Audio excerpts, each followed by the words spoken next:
ওকে, তো আজকে আমরা মূলত এখানে বোঝার চেষ্টা করব আমাদের যে টোটাল সিলেবাস আছে। আশা করি সিলেবাস সম্পর্কে সবার একটা প্রচ্ছন্ন ধারণা রয়েছে, যেহেতু তোমরা পড়াশুনো করছো। আশা করি সিলেবাসটাকে তোমরা জানো সবাই। না জানলে আমাকে জানাবে, সেক্ষেত্রে তোমাদের আমি সিলেবাসটা গ্রুপে পাঠিয়ে দেবো। এবার আজকের ক্লাসের মূল উদ্দেশ্য কি? আজকের ক্লাসের মূল উদ্দেশ্য হচ্ছে এই যে আমাদের এডুকেশনের যে নতুন ব্যাচটি শুরু হচ্ছে, যেটা কিনা টোটালটাই পেপার 2কে কেন্দ্র করে, সেটাতে আমরা কিভাবে পড়ব। সেখানে আমরা এই যে আমাদের হাতে সময়টা আছে ডিসেম্বর পর্যন্ত, কারণ ডিসেম্বরের মধ্যেই নেট এবং সেট দুটোরই পরীক্ষা। এই যে ডিসেম্বর পর্যন্ত যে আমাদের হাতে সময়টা আছে, সেটাকে আমরা কিভাবে কমপ্লিট করব, সেই জায়গা পর্যন্ত গিয়ে কিভাবে কমপ্লিট করব। ঠিক আছে, এই যে টোটাল সিচুয়েশন, সেইটাকে নিয়ে আমরা আলোচনা করব। এবং সবথেকে বড় কথা, এডুকেশন স্টাডিজের শুরু থেকে শুরু করব, যেন কিনা আমরা একদম শুরু থেকে শুরু করে বিষয়গুলো সম্পর্কে প্রচ্ছন্ন ধারণা পেতে পারি। ওকে, এবার স্বাভাবিক ব্যাপার, এখান থেকে অনেক কনসেপ্ট এমন থাকে যেগুলোকে আমাদের একটু অ্যাভয়েড করতে হয়, যেগুলোর থেকে কোনোদিনও পরীক্ষায় প্রশ্ন আসে না। কিন্তু আমরা যদি অ্যাভয়েড না করি, জাস্ট শুধু পড়েই যাওয়া হবে। তো কিছু বিষয়কে বা কিছু টপিক আছে যেগুলোকে ছাড়তে হয়, আর কিছু টপিক আছে যেগুলোকে কখনোই ছাড়া উচিত নয়, বা যেগুলো কখনোই মানে ওটা যেন আমাদের ছাড়ার ক্যাটাগরিতে না থাকে, এমন কিছু বিষয় আছে, কারণ ওখান থেকে প্রত্যেকবারই প্রশ্ন আসবে।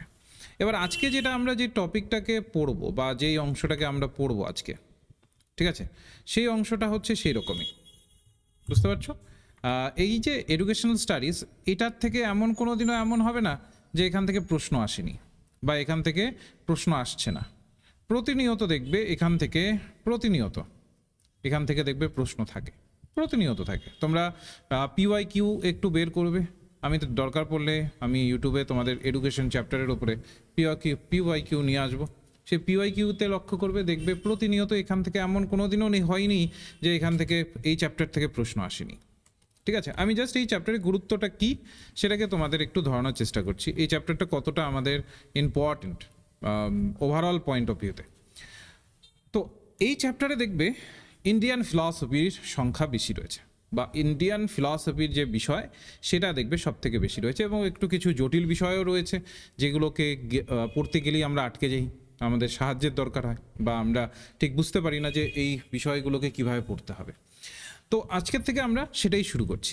দেখো, এই চ্যাপ্টারের মধ্যে সবথেকে গুরুত্বপূর্ণ অংশ হচ্ছে ইন্ডিয়ান ফিলসফি। এবার ইন্ডিয়ান ফিলসফিটাকে যদি আমরা, বা এই দর্শনটাকে যদি আমরা দূর থেকে দেখি, তাহলে এটা ঠিক কি?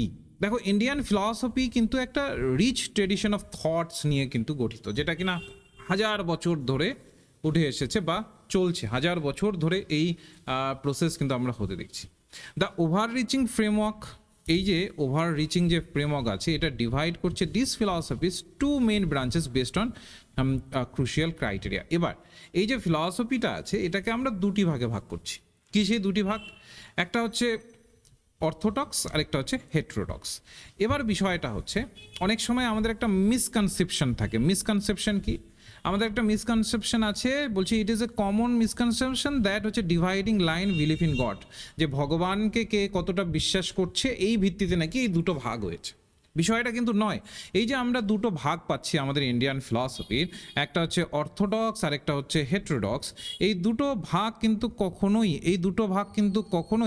এই উদ্দেশ্যে করা হয়নি যে ভগবানকে কে কতটা বিশ্বাস করছে কি করছে না এটার প্রেক্ষিতে ধরার জন্য না, বরং ভগবানকে কে কতটা বিশ্বাস করছে না এটার থেকে সরে এসে বরং বেদকে, অথরিটি অফ বেদ, অর্থাৎ বেদের যে কনটেক্সট আছে, বেদের যে টেক্সটগুলো আছে, সেটাকে কে কতটা স্বীকার করছে।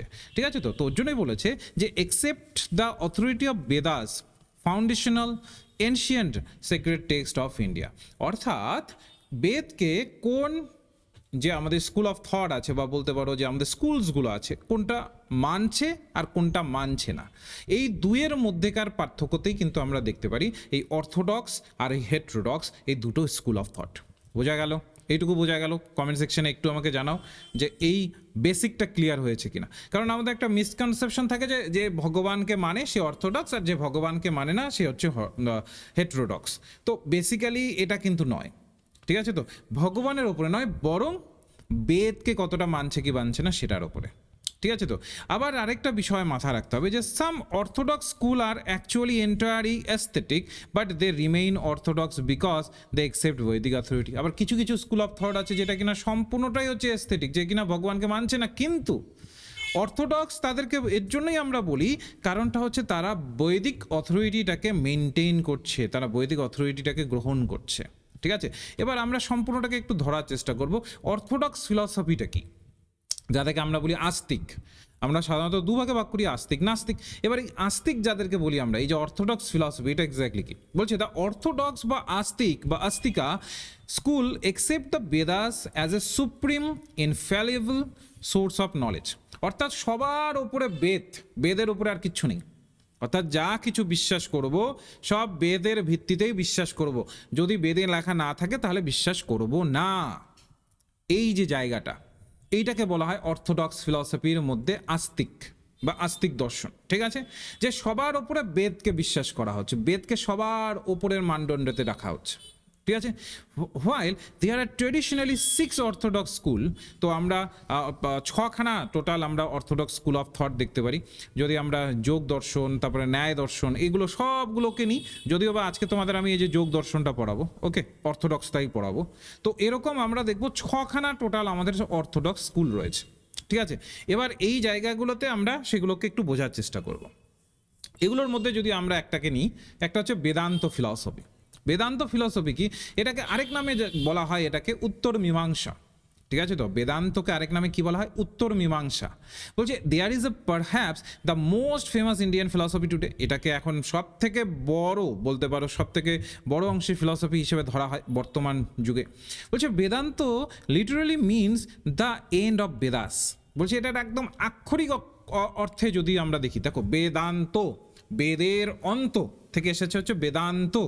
এবার এই বেদান্ততে ধরা হয় যে একদম এন্ড অফ বেদাস, অর্থাৎ বেদের শেষকে বলা হচ্ছে Vedanta, as focus of philosophical teaching of the Upanishad, যেখানে উপনিষদের দার্শনিক পয়েন্ট অফ ভিউগুলোকে দেখা হয়। দেখবে বেদের মধ্যে দু ধরনের পয়েন্ট অফ ভিউ আছে, একটা ধার্মিক পয়েন্ট অফ ভিউ, একটা দার্শনিক পয়েন্ট অফ ভিউ। যখন আমরা দার্শনিক পয়েন্ট অফ ভিউ নিয়ে চর্চা করছি তখন সেটাকে বলা হচ্ছে বেদান্ত, যেখানে উপনিষদের দার্শনিক দিকটাকে কেন্দ্র করে সামগ্রিকভাবে গঠন করার উপরে গুরুত্ব দেয়। এবার বলেছে it's primarily explore the relationship between ব্রাহ্মণ অ্যান্ড আত্মা। বলছে আত্মা আর হচ্ছে ব্রাহ্মণ বা ব্রহ্মা, এই দুটোর মধ্যেকার সম্পর্ককে এখানে খোঁজার চেষ্টা করা হয়। যেটা বলা হচ্ছে এখানে আত্মা, আত্মাটা কি? আত্মাটা কি বলছে? The individual souls or inner self, একদম তোমার ভেতরের যে কোর যে জায়গা, যে ভেতরের সেলফ, যেটা তোমার একদম ভেতরের যে জায়গা, সেটাকে এখানে বলা হচ্ছে আত্মা। আর অন্যদিকে যদি বলা হয় ব্রাহ্মণ, ব্রাহ্মণটা কি? The ultimate infinite reality of universe, ইউনিভার্সের যে রিয়ালিটি, যে বাস্তব, সেটাকে বলা আছে ব্রাহ্মণ, অর্থাৎ বাইরের জগৎ আর কোর জগৎটাকে বলা আছে আত্মা।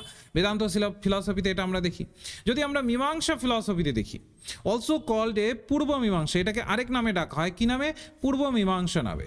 This school focuses heavily on the earlier part of Vedas. বলেছে এই স্কুল অফ থটটা আমাদের বেদের যে আর্লি বা শুরুর দিকের যে পার্টগুলো আছে সেইটাকে কিন্তু এটা ফোকাস করে বা ডিপলি সেটার উপর গুরুত্ব দেয়। বলছে deeply concentrate with the philosophy of language, ল্যাঙ্গুয়েজের উপরে গুরুত্ব দিচ্ছে, বা exact science of Vedic ritual, অর্থাৎ বৈদিক বা বেদের মধ্যে যে রিচুয়ালসগুলোর কথা বলা হয়েছে। দেখবে বেদের মধ্যে দেখবে আমাদের হিন্দু ধর্মের অনেক কিছু আমরা দেখি রিচুয়ালস পালন করি, দেখবে বেশিরভাগ ক্ষেত্রে পরবর্তীকালে ওটা বৈদিক ভাব কাঠামো থেকে নিয়েছি আমরা। এবার এই যে বৈদিক রিচুয়ালসগুলো আছে, এটার এক্স্যাক্ট সায়েন্স কি, কেন এই রিচুয়ালগুলো রয়েছে, কেন এই রিচুয়ালগুলোকে কেন্দ্র করে এটাকে ধরা হয়েছে বা করা হচ্ছে, এই যে এক্স্যাক্ট সায়েন্স, এটা কিন্তু মীমাংসা ফিলসফিতে বলা হয়। অনেক সময় বেদে এমন কিছু বলা রয়েছে যেগুলোকে হয়তো বা যার অর্থটাকে একটা ফাইন্ড আউট করা যাচ্ছে না, বা তার অর্থটাকে হয়তো বা খুঁজে পাওয়া যাচ্ছে না। এই আমাদের যে মীমাংসা ফিলসফি আছে, এটা কিন্তু আমাদের সঠিক অর্থটাকে বের করে দেয় আমাদের, যে বেদে এই জায়গাটা বলতে কি বোঝাতে চেয়েছে। এই যে বেদে যে এই অংশটা উল্লেখ আছে, এই অংশটার মাধ্যমে বেদে কি বোঝানোর চেষ্টা করা হয়েছে, এই সমস্তটা এক্স্যাক্ট ফরম্যাটে সমস্তটা কিন্তু ধরা থাকে। ঠিক আছে? ওর জন্য বলেছে exact science of Vedic ritual. বলছে Mimamsa argue that properly performing Vedic ritual is a key to sustaining the order of the universe. এখানে মীমাংসা বলে, মীমাংসাতে যে বিষয়টা নিয়ে চর্চা করা হয়, যদি আমরা সঠিকভাবে, যদি প্রপারলি বৈদিক যে রিচুয়ালসগুলো আছে সেটাকে যদি মান্যতা দিই, তাহলে পুরো পৃথিবী বা ইউনিভার্স যে সাস্টেইন করছে, যে অর্ডারে সাস্টেইন করছে বা যেভাবে পরিচালিত হচ্ছে তার যে সম্পর্কটা সেটা বজায় থাকবে। ঠিক আছে তো? আর এখানে মীমাংসা ফিলসফিতে বারবার বলা হয় যে কনসেপ্ট অফ ধর্ম, যখন আমরা ধর্ম বলি, এখনকার দিনে ধর্ম বলতে তো আমরা সাধারণত কেউ হিন্দুজমকে ফলো করছে, কেউ ইসলামকে, কেউ হয়তো বা জৈনিজমকে, কেউ খ্রিস্টানিটিকে, এই অর্থে ধর্ম শব্দটাকে আমরা ধরে থাকি। কিন্তু অ্যাকচুয়াল মানে যদি ধর্ম অর্থটাকে দেখি, মীমাংসা ফিলসফিতে বলা হচ্ছে অ্যাকচুয়াল যদি মানে ধরা হয় ধর্ম বলতে, সেটা হচ্ছে ডিউটি বা রাইট অ্যাকশন। অর্থাৎ তোমার কাজ, যেই সময় তোমার যেই কাজ করা উচিত। যেমন তুমি এখন স্টুডেন্ট, তোমার ডিউটি কি এখন? পড়াশুনো করা, একটা চাকরির খোঁজ করা, একটা চাকরিকে যেন তেন প্রকারানো, যেন তোমার সামগ্রিকভাবে তুমি 100% দিয়ে যেন তুমি সেই জায়গাটায় করতে পারো, অ্যাচিভ করতে পারো, সেটার উপর গুরুত্ব দেওয়া। এখন তোমার এটাই ডিউটি। এখন তোমার অন্য কোনো ডিউটি নাই। যখন তুমি ধরে নিচ্ছি সংসার জীবনে ঢুকে যাবে, তখন তোমার আলাদা ধরনের ডিউটি শুরু হবে। তো মোট কথা হচ্ছে ধর্ম বলতে ডিউটি বা রাইট অ্যাকশন, সঠিক সময় সঠিক অ্যাকশনের জায়গাটাকে কিন্তু বোঝানো হয়। ঠিক আছে? এই দুটো ফিলসফি আমাদের একটু পড়ে রাখতে হয়। যদিও বা আমি আজকে তোমাদের যোগ দর্শনটাকে পড়াবো, তবু এই দুটো ফিলসফিকে না জানলেই নয়। এরপরে আমরা পড়ছিলাম যে দুটো আমাদের ইন্ডিয়ান ফিলসফিকে দুটো জায়গাতে আমরা ভাগ করেছি, একটা হচ্ছে অর্থোডক্স আর একটা হচ্ছে হেটেরোডক্স। এবার যদি আমরা হেটেরোডক্স ফিলসফিতে ঢুকে যাই, যে হেটেরোডক্স ফিলসফি কি বলে, দেখো হেটেরোডক্স ফিলসফি বা নাস্তিক, ঠিক আছে? অর্থোডক্সকে আমরা কি বলছিলাম? আস্তিক। আর হেটেরোডক্সকে আমরা কি বলি? নাস্তিক। তো এই হেটেরোডক্স বলছে বা নাস্তিকে কি বলা হচ্ছে? নাস্তিক বা নাস্তিকাতে school actively reject the authority of Vedas. বলেছে এখানে বেদের যে ভূমিকা, অর্থাৎ আমরা যেমন অর্থোডক্সে জানলাম যে বেদই হচ্ছে সব, ঠিক আছে, সব থেকে টপ প্রায়োরিটি হচ্ছে বেদ, বেদে যা বলা হচ্ছে সবটাকে স্বীকার করতে হবে। কিন্তু হেটেরোডক্স ফিলসফিতে বেদকে কিন্তু রিজেক্ট করা হচ্ছে, বেদকে সামগ্রিক দিক থেকে মান্যতা দেওয়া হচ্ছে না। এর জন্য এটার নাম হচ্ছে হেটেরোডক্স স্কুল অফ থট বা ফিলসফি হিসেবে ধরে থাকি। They do not accept the any text is infallible. বলেছে কোনো এখানে বিশ্বাস করা হয় যে কোনো প্রকার টেক্সট, সেটা যে কোনো প্রকার টেক্সট হতে পারে, যে কোনো প্রকার টেক্সটকে যদি আমরা এইটা ভেবে তাকে স্বীকার করি যে এইটাকে কখনো ভাঙ্গা সম্ভব নয়, তাহলে ভুল হবে। প্রত্যেকটি টেস্টে এখানে ধরা হয় যে প্রত্যেকটি টেস্টের কিছু ব্যাক পয়েন্ট থাকে। তো এখানে বেদকে কিন্তু একদম চূড়ান্ত টেক্সট হিসাবে ধরা হয় না, যে চূড়ান্তভাবে এটাকে স্বীকার করতে হবে, আর কোনো কিছু স্বীকার করা যাবে না, এমনটা কিন্তু হেটেরোডক্স ফিলসফিতে কিন্তু স্বীকার করা হয় না। না কোনো প্রকার যে বৈদিক রিচুয়াল আছে, যে ধরনের নিয়ম বা কাঠামো আছে, সেগুলোকেও কিন্তু এখানে স্বীকার করা হয় না। They forged their own independent path of logical reasoning, ethics and spiritual realization. এই হেটেরোডক্স ফিলসফিতে ধরা হয় যে এখানে একটা স্বাধীন চিন্তা ভাবনার জগৎকে উন্মুক্ত রাখা হয়েছে, যৌক্তিকতার জগৎকে উন্মুক্ত রাখা হয়েছে, যার মাধ্যমে এই ধরনের থটগুলোকে জেনারেট করা সম্ভব, সেই জায়গাটাকে ধরা হয়েছে। এবার যদি আমরা হেটেরোডক্সের মধ্যে সব থেকে গুরুত্বপূর্ণ হিসেবে দেখি, তাহলে একটা দর্শন আমরা পেয়ে যাই যেটাকে না জানলেই নয়, সেটা হচ্ছে চারবাক ফিলসফি বা চারবাক দর্শন। বলেছে এই যে চারবাক দর্শনটা যেটা আছে, এটা strictly materialistic and atheistic school of thought. ঠিক আছে? তো বলেছে কি চারবাক সবসময় মেটেরিয়ালিস্টিক, অর্থাৎ বাস্তববাদের ওপরে কিন্তু সব থেকে বেশি আমরা দেখতে পারি, বা ম্যাটেরিয়ালের ওপরে সব থেকে বেশি করে গুরুত্ব দিতে দেখি। অর্থাৎ যেটাকে চোখ দিয়ে দেখছে সেটাকে রিয়ালিটি হিসাবে মেনে নিচ্ছে, আর যেটা চোখ দিয়ে দেখছে না, যেটাকে বা বলতে পারি কল্পনার সাহায্যে ধরতে ইচ্ছে করছে বা অন্যান্য পয়েন্ট অফ ভিউতে ধরার কথা বলছে, সেখানে কিন্তু এটাকে রিয়ালিটি হিসাবে ধরছে না। তো এখানে চারবাক ফিলসফির যদি কথা বলা হয়, তাহলে সেই ক্ষেত্রে আমরা স্ট্রিক্টলি দেখবো এটাকেই আমরা মেটেরিয়ালিস্টিক বা অ্যাথিস্টিক স্কুল অফ থটের অন্তর্ভুক্ত করতে পারি, তাই না? বলছে Charvaka argue that only what can directly perceive through the sense truly exist. বলেছে যেটাকে আমরা যে সেন্স, আমাদের যে সেন্স রয়েছে, সেই সেন্সের থ্রুতে যেটাকে আমরা ডিরেক্টলি জানতে পারি, সেটাই হচ্ছে ট্রু নলেজ, সেটাই সত্যিকারে এক্সিস্ট করছে। যখনই তোমাকে কল্পনার থ্রুতে, বিশ্বাসের থ্রুতে কোনো একটা জায়গাকে ধরতে বলবে, সেটা এক্সিস্ট করছে না। এর জন্যই তারা it rejects the existence of God, তারা গডের এক্সিস্টেন্সকে কিন্তু তারা রিজেক্ট করেছে, যে গড বলে যে কিছু আছে সেটাকে তারা রিজেক্ট করেছে। ঠিক আছে? তো তারা কোনোভাবেই এটা ধরেনি যে পুনর্জন্ম বলে কিছু আছে, তারা কখনোই এটা ধরেনি যে আফটার লাইফ বলে কিছু আছে, অর্থাৎ মারা যাওয়ার পরেও একটা জীবন আছে, এইটাকে তারা বিশ্বাস করতে নারাজ। এর জন্যই দেখবে এই ফিলসফিটা সব থেকে বেশি আমরা বলি যে এটা ম্যাটেরিয়ালিস্টিক ওয়েতে বিষয়কে জানতে সহায়তা করে। ঠিক আছে, বলছে their philosophy centre on the idea that this physical life is all there is. বলেছে এই ফিলসফিতে যে বিষয়টার উপর গুরুত্ব দেওয়া হয় যে এই যে তোমার ফিজিক্যাল লাইফ, এই যে তুমি বাস্তবে যে তোমার রক্ত মাংসের শরীর নিয়ে যে জীবিত আছো, এটাই হচ্ছে তোমার actual life. So one should seek happiness, avoid pain here and now. বলেছে যা তুমি সুখ দুঃখ যা পাবে এই জগতেই পাবে, এর বাইরে আর কিছু নেই। এটা কিন্তু এই ফিলসফিতে স্বীকার করা হয়। তাহলে আমি তোমাদের বেসিক ধারণাটাকে দিলাম। একটা হচ্ছে অর্থোডক্স স্কুল অফ থট কীভাবে কাজ করছে, হেট্রোডক্স স্কুল অফ থট কীভাবে কাজ করছে, দুটোরই বেসিক কিছু উদাহরণ দিলাম। এবার যেটা আমি তোমাদের আজকে যা ধরাবো সেই জায়গাতে যাচ্ছি। আচ্ছা, বুদ্ধিস্ট ফিলসফিরও আমি এখানে কিছুটা রেখেছি, আর জৈন ফিলসফিরও রেখেছি। এই দুটোকে একটুখানি তোমাদেরকে ধরিয়ে দিচ্ছি, তারপরে আমরা আজকে যেটা তোমাদের পড়াবো সেই জায়গাটাতে ঢুকে যাচ্ছি, অর্থাৎ যোগ দর্শনের যে জায়গাটা চ্যাপ্টারটা আছে সেটাতে ঢুকে যাচ্ছি আমি। আচ্ছা, এক মিনিট।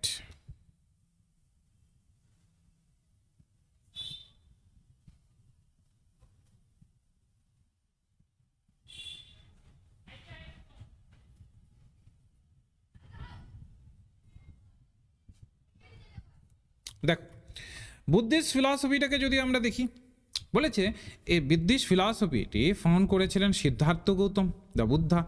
বলেছে the tradition completely reject the Vedas and Hindu caste system. এই ট্রেডিশনটা টোটালটি বেদকে রিজেক্ট করেছে। ঠিক আছে, তো বেদকে টোটালটা রিজেক্ট করেছে এবং যে হিন্দু কাস্ট সিস্টেম আছে সেটাকেও টোটালটা রিজেক্ট করেছে। উইথ ইটস রিজেক্টস, ঠিক আছে, Buddhism also reject the concept of eternal soul and idea of মানে যে ধরনের বলতে পারো যে এক প্রকার আইডিয়া হিসাবে ধরা হয় যে পুনর্জন্ম তো ধরেছে, কিন্তু এটার্নাল সোল অর্থাৎ পুরো বলতে পারো যত দিন পর্যন্ত ইউনিভার্স থাকবে ততদিন পর্যন্ত যে তোমার সোলটা রয়েছে সেটার এক্সিস্টেন্স থাকবে, সেইটার উপরে কিন্তু এখানে প্রশ্ন কিন্তু রেখেছে বুদ্ধিস্ট ফিলসফিতে। বলছে এটা ফোকাস করেছে ইমপারমানেন্স অফ অল থিংস। অর্থাৎ দেখবে তোমরা যখন বৌদ্ধ বা আমি যখন তোমাদের বুদ্ধিজম পড়াবো তখন দেখবে একটি কনসেপ্ট আসবে ক্ষণিকবাদ বা ক্ষণবাদ, যে যা কিছু রয়েছে, যা কিছু জগতে দেখা যাচ্ছে সেটা পার্মানেন্ট নয়। ঠিক আছে, পার্মানেন্ট নয়, আজ আছে তো কাল থাকবে না, কোনোভাবেই পার্মানেন্ট নয়। এটাকে বলা ইমপারমানেন্স থিওরি। তারপরে 4 নোবেল ট্রুথের কথা বলা হয়েছে। ঠিক আছে, দ্য 4 নোবেল ট্রুথ সম্পূর্ণটা কিভাবে আমাদের হিউম্যান সাফারিংয়ের ভিত্তিতে রয়েছে। অর্থাৎ আমরা এই হিউম্যানেরা এই সাফার করেই হচ্ছে মূলত আমাদের কপালে সেই সাফারিং আছে। আমরা জন্মগ্রহণ করেইছি বা জন্ম নিয়েইছি হচ্ছে সাফার করবার জন্য। ঠিক আছে, তারপরে আরেকটি রয়েছে the 8-fold path to achieve nirvana. ঠিক আছে, তো অষ্টাঙ্গিক মার্গকে এখানে উল্লেখ করা হয়েছে যে নির্বাণ লাভের উপায় হচ্ছে অষ্টাঙ্গিক মার্গ। তো এই সমস্ত কিছু মিলে কিন্তু আমাদের এখানে বুদ্ধিস্ট ফিলসফিটাকে আমরা হতে দেখি। আর অন্যদিকে জৈন ফিলসফি যদি দেখি, জৈন ফিলসফি সাধারণত সবসময় দেখবে গুরুত্ব দেওয়া হচ্ছে পিউরিফাই দ্য সোল, যেটা কিনা তোমার কর্মের মাধ্যমে, ঠিক আছে, তো তুমি কতটা কর্ম করছো তার ভিত্তিতে তোমার সোল কিন্তু পিউরিফাই হবে। ঠিক আছে, তো জৈন ফিলসফি কিন্তু বৈদিক অথরিটিকে কিন্তু মানে না। তো এই দুটোকে একটু মাথায় রাখবো। ওকে, এবার আজকে যেটা তোমাদের মেইনলি আমি পড়াবো, যেটা টোটাল ফিলসফিটাকে পড়াবো, সেটা হচ্ছে যোগা ফিলসফি বা যোগ ফিলসফি বা যোগ দর্শন, যেটা আমাদের কী হবে অর্থোডক্স ফিলসফির কিন্তু একটা অংশ বা অর্থোডক্স ফিলসফির অংশ হিসাবে এটাকে আমরা দেখি। দেখো, দ্য ফাউন্ডেশনটাকে যদি দেখি আমরা, ফাউন্ডার হচ্ছেন কে? পতঞ্জলি। পরীক্ষা আসতে পারে কোন দর্শনের ফাউন্ডার কে, তো এখানে চলে আসবে যোগ দর্শনের কথা যদি বলি আমরা, তাহলে ফাউন্ডার হচ্ছেন কে? পতঞ্জলি। তো যোগা সূত্রা বা যোগ সূত্র আর the first and foremost systematic and authoritative the presentation of yoga in both its theoretical and practical aspect. তো যেই বইকে কেন্দ্র করে বা যে অংশকে কেন্দ্র করে যোগ দর্শনকে পরিচালিত করা হয় বা যোগ দর্শনের মান্যতাটাকে স্বীকার করা হয়, তো সেটি হয়ে যাচ্ছে মূলত যোগসূত্র। এই যোগসূত্রের মাধ্যমে কিন্তু এখানে সমস্ত কিছু সিস্টেমেটিক্যালি এবং অথরিটি কোয়ান্টিটেটিভলি সমস্ত কিছু প্রেজেন্ট করা হয়েছে, থিওরিটিক্যাল ম্যানারেও আবার প্র্যাকটিক্যাল ম্যানারেও, যে যোগ দর্শন কেন আমরা চর্চা করব, কেন এই যোগ দর্শনের পথে হাঁটবো, সমস্ত কিছু কিন্তু এই যোগসূত্রের মধ্যে ধরা হচ্ছে। তাহলে এখান থেকে দুটো প্রশ্ন আমাদের আসে, দুটো আমরা এই যে একটা চ্যাপ্টার বা একটা স্লাইড, এই একটা স্লাইডের মধ্যে দুটো প্রশ্নের উত্তর আমরা পেয়ে গেলাম। এক হচ্ছে যোগ দর্শনের ফাউন্ডারকে পেয়ে গেলাম পতঞ্জলি, আর হচ্ছে যোগ দর্শনের মূল কাঠামো কি, সেটা হয়ে যাচ্ছে আমাদের যোগ সূত্র, ঠিক আছে, বা যোগা সূত্রাস যদি আমরা, যে সংস্কৃত টার্মিনোলজি আছে বা বলতে পারো প্রোনাউন্সিয়েশন, সেই ভিত্তিতে যদি বাংলা যদি বলি যোগসূত্র বলবো আমরা, ঠিক আছে। এবার দেখো, আমরা যদি যোগ শব্দটাকে যদি লক্ষ্য করি বা যোগা এই শব্দটাকে যদি লক্ষ্য করি, দুটো পার্সপেক্টিভ উঠে আসবে। একটা হচ্ছে বৈদিক ভিউ বা বেদান্তর ভিউ অনুসারে পাবে, আরেকটা পাবো আমরা পতঞ্জলি কিভাবে এটাকে দেখেছে। দুটোকে পাশাপাশি যদি না রাখি তাহলে কখনোই কিন্তু এর কোর জায়গাটাকে ধরতে পারবো না, ওই উপরই জাস্ট পড়া হবে, কোর জায়গাটা কিন্তু ধরা যাবে না। প্রথমে আসি বেদান্তে কি বলা হয়েছে। বলছে in Vedanta yoga is understood as union, the spiritual union of individual soul and supreme soul. ঠিক আছে, বলেছে যদি আমরা বেদান্তে দেখি যোগকে এখানে মিলন হিসাবে দেখা হয়েছে, অর্থাৎ পরম আত্মার সাথে ব্যক্তিগত আত্মা ধরা হচ্ছে, যে পরম আত্মা বলে একটি আত্মা আছে, তার সাথে আমাদের ব্যক্তিগত আত্মা, যেটা নিয়ে, যে সোলটা নিয়ে আমরা আমাদের জীবনকে পরিচালিত করছি, এই ব্যক্তিগত আত্মা এবং পরম আত্মা, এই দুটোর যে মিলন, এই দুটোর যে আধ্যাত্মিক মিলন, এই দুটোর যে দৃষ্টিভঙ্গি, এই দুটোর দৃষ্টিভঙ্গিকে কেন্দ্র করেই নাকি এই আমরা যোগ দর্শনটাকে লক্ষ্য করতে পারছি। এটা বেদান্তর পয়েন্ট অফ ভিউতে এটা ধরা হয়েছে। তাহলে পরীক্ষায় যদি আসে বেদান্তর পয়েন্ট অফ ভিউতে যোগ কি, তো মাথায় রাখবো একটা স্পিরিচুয়াল ইউনিয়ন কিসের, ইন্ডিভিজুয়াল সোলের সাথে সুপ্রিম সোলের, ওকে, বা আমরা যদি বাংলায় বলি তাহলে হচ্ছে পরম আত্মার সাথে ব্যক্তিগত আত্মার যে মিলন, সেটাকেই বেদান্তের ভিউয়ের মধ্যে ধরা হচ্ছে। বেশ, এবার আসি পতঞ্জলির ভিউ, যিনি কিনা এই যোগ সিস্টেম বা যোগ দর্শনটাকে ফাউন্ড করেছিলেন। তো তিনি কি বলেছেন, যোগা বা yoga is a spiritual effort to attain perfection through the control of sense organ, the gross body, the subtle mind, intellect and ego. এখানে বলা হচ্ছে বা তিনি মূলত বলার চেষ্টা করছেন যে যোগ মানে যোগাভ্যাসের প্রতিষ্ঠাতা অর্থাৎ পতঞ্জলি এখানে বোঝার চেষ্টা করছেন যে যোগ ব্যায়ামের মাধ্যমে আমাদের যে ইন্দ্রিয় আছে, আমরা বলি না আমাদের পঞ্চেন্দ্রিয় আছে, এই যে ইন্দ্রিয়গুলো আছে, এই ইন্দ্রিয়র সাথে আমাদের যে দেহ আছে, আমাদের মন আছে, আমাদের যে বুদ্ধি আছে, এর পরিপূর্ণতা অর্জনের একটা আধ্যাত্মিক প্রচেষ্টা তিনি বলেছেন। তাহলে কি আমাদের ইন্দ্রিয়ের প্রতি কন্ট্রোল, আমাদের মনের প্রতি কন্ট্রোল, আমাদের এই যে দেহ, এর দেহর প্রতি কন্ট্রোল, এই কন্ট্রোলটা যখন আমরা পাবো তখন সেই ক্ষেত্রে কিন্তু একটা পরিপূর্ণতা আসবে। এই পরিপূর্ণতার কথাই কিন্তু পতঞ্জলি বলছেন। তাহলে দুটো পয়েন্ট অফ ভিউ মাথায় থাকবে, ঠিক আছে, এই দুটো পয়েন্ট অফ ভিউয়ের ক্ষেত্রেই কিন্তু পরীক্ষায় প্রশ্ন আসে। বেশ, এবার দেখো সোর্স বুক অফ যোগা বা যোগের, যোগ দর্শনের যদি আমরা সোর্স বুকগুলোকে দেখি, কি কি পাচ্ছি আমরা, কোন কোন বিষয় পাচ্ছি। তো প্রথমত পাচ্ছি মেইন সোর্স বুক হচ্ছে পতঞ্জলির যোগসূত্র। এবার এর ভিত্তিতে এটা তো পাচ্ছি মেইন, এবার তার সাথে সাথে একটা ভাষ্য পাচ্ছি, অর্থাৎ যেই মূল বই থাকে সেটাকে কেন্দ্র করে একটা ভাষ্য তৈরি হয়, তো হচ্ছে ভাষ্য যোগা ভাষ্যা, ঠিক আছে, বা এখানে আমরা দেখতে পাচ্ছি ব্যাসের হচ্ছে যোগা ভাষ্যা, ব্যাসের যোগা ভাষ্যা বা ব্যাসের যোগ ভাষ্য যদি বাংলা বলি সেটা। তারপর আরেকটা ভাষ্য পেয়ে যাই আমরা, সেটা হচ্ছে বিজ্ঞান নঙ্কুরের যোগ ভাষ্য ভরতিকা বা ভর্তিকা, ঠিক আছে। আরেকটি পেয়ে যাই, টিকা পেয়ে যাই আমরা, সেটা কি, এটাও আমরা এটা পেয়ে যাচ্ছি, সেটা হচ্ছে বাচস্পতি মিশ্রের তত্ত্ব বৈশরদী, ঠিক আছে, তো তত্ত্ব বৈশরদী।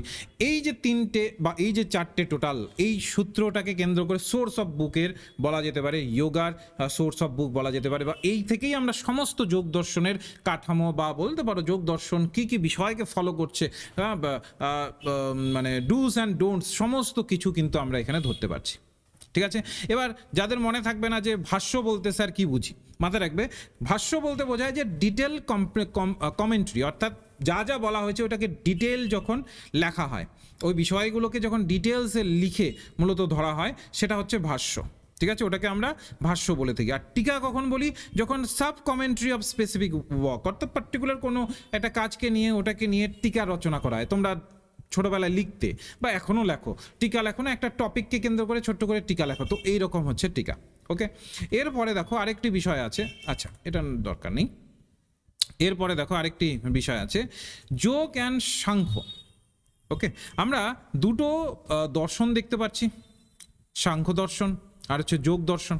তো আমরা যদি এবার যোগ আর সাংখ্যের টু সাইড অফ ওয়ান সিস্টেমে যদি দেখি, আমরা দেখো Yoga philosophy closely associated with Samkhya philosophy. Samkhya দর্শনের সাথে যোগ ফিলসফি কিন্তু একদম বলতে পারো একদম সরাসরি যোগসূত্র আছে। এবার দুটোর কিভাবে যোগসূত্র আছে আমরা একটু পড়ব। দেখো যোগসূত্রে কি ধরা হয় বলো তো, বা যোগ দর্শনে কি ধরা হয়? Present are practical path for realization of the self. এখানে বিশ্বাস করা হয় যে এখানে তুমি যা বাস্তবে রয়েছো, ঠিক আছে, তো এখানে মূলত সবসময় গুরুত্ব দেওয়া হচ্ছে যে তুমি যে প্রেজেন্ট রয়েছো, এই যে তোমার যে বাস্তব অস্তিত্ব রয়েছে, তুমি যে বেঁচে আছো, তোমার রক্ত মাংসের শরীর নিয়ে যে তুমি বেঁচে আছো, এই যে তুমি যে প্রেজেন্ট আছো, এটাই হচ্ছে তোমার practical path for realization of self. নিজেকে রিয়ালাইজ করার এটাই একটা প্র্যাকটিক্যাল পাথ, ঠিক আছে। তো আত্ম উপলব্ধির জন্য এই পথকে উপস্থাপন করে, এটা কিন্তু যোগ দর্শনে ধরা হয় যে তোমার প্রেজেন্টটাকে তুমি বাস্তবে যেমনভাবে আছো ওটাই কিন্তু তোমার আত্ম উপলব্ধিকে সাড়া দেবে। আর অন্যদিকে সাংখ্য ফিলসফিতে কি ধরা হয়? যে emphasize that attainment of knowledge of the self by mean of concentration and meditation. Samkhya দর্শনে মূলত এই কি বলা হয় যে যখন একাগ্রতা, যখন তুমি কনসেন্ট্রেট করবে, একটা নির্দিষ্ট দিকে ফোকাস থাকবে, একাগ্রতার সাথে এবং উপলব্ধির সাথে, একাগ্রতার সাথে এবং ধ্যানের মাধ্যমে আত্মজ্ঞান অর্জনের উপরে এটা জোর দেয়। একদম ধ্যানের মাধ্যমে এবং কনসেন্ট্রেশনের মাধ্যমে, দেখবে ধ্যান যখন করা হয় একদম ফুললি কনসেন্ট্রেট করা হয়, কোনোভাবে কোনো অন্য দিকে তাকানোর চেষ্টা করা হয় না। তো এটাই বলছে সাংখ্য দর্শনে কিন্তু ধরা হয় যে ধ্যানের মাধ্যমে এবং আমরা যখন ধ্যানের মাধ্যমে এবং কনসেন্ট্রেশনের মাধ্যমে যখন আমরা নিজেদেরকে খুঁজে পাবো, নিজেদের সম্পর্কে জানতে পারবো, আত্ম উপলব্ধি করবো, এটাই কিন্তু সব থেকে বেশি নলেজ হিসেবে ধরা হবে। এই দুটো পার্ট দুটো কিন্তু আলাদা, ঠিক আছে। তো বলছে it would not be incorrect the state of yoga and practice and Samkhya is theory. বলেছে যোগা দর্শন হচ্ছে সম্পূর্ণটা প্র্যাকটিসের ওপরে, তুমি কিভাবে প্র্যাকটিস করে তোমার মনের ওপরে, তোমার শরীরের ওপরে ফুললি কন্ট্রোল রাখছো নিজের। আর সাংখ্য দর্শন হচ্ছে টোটালটা থিওরি, কিভাবে তুমি ধ্যানের মাধ্যমে থিওরাইজ করে তুমি কিভাবে কনসেন্ট্রেট করে সমস্ত আত্ম উপলব্ধিটাকে করছো। এই যে জায়গাটা, এটাই হচ্ছে কিন্তু মেইন জায়গা, যে এটা প্র্যাকটিসের উপর গুরুত্ব দেয় যোগ দর্শন, আর এটা কিন্তু থিওরির উপরে গুরুত্ব দেয়। পরীক্ষা আসতে পারে সাংখ্য দর্শন আর যোগ দর্শনের মধ্যেকার যে আমরা সম্পর্ক, সেটাকে যদি খোঁজার চেষ্টা করি তাহলে কি পাবো? বোঝা গেল? বলছে the Gita says that yoga and Sankhya are the practical and theoretical side of same system. Same সিস্টেমেরই একটা প্র্যাকটিক্যাল দিক আর একটা থিওরিটিক্যাল দিক, ঠিক আছে। দুটো বোঝা গেল? এইটুকু বুঝতে পারলে সবাই একটু লিখে জানাও দেখি, সবাই একটু লিখে জানাও যে আমি এখানে যতটুকু বোঝালাম এই যে সাংখ্য আর যোগ দর্শনের, এইটুকু ক্লিয়ার হলো? তাহলে কি বললাম? যোগ দর্শন হচ্ছে সম্পূর্ণটা প্র্যাকটিসের মাধ্যমে, তুমি সে ব্যায়াম করো বা যেভাবেই করো, যেভাবে তুমি তোমার মনের ওপরে, শরীরের ওপরে, আত্মার ওপরে যেটাকে বলা হচ্ছে একটা কন্ট্রোল নিয়ে আসছো, সেটা হচ্ছে যোগ দর্শন। সাংখ্য হচ্ছে কিভাবে তুমি মেডিটেশন করে ধ্যান করে একাগ্রতার মাধ্যমে কনসেন্ট্রেট করে কিভাবে তুমি সেই জায়গাটাকে গুরুত্ব দিতে পারছো বা নলেজের উপর গুরুত্ব দিতে পারছো। এইটুকু ক্লিয়ার হলো সবার? একটু আমাকে লিখে জানাও, এইটুকু ক্লিয়ার হলো? বোঝা গেল?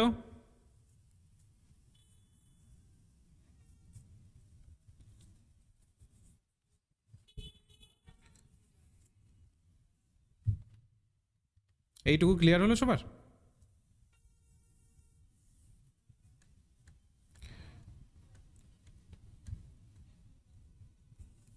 ওকে, বেশ।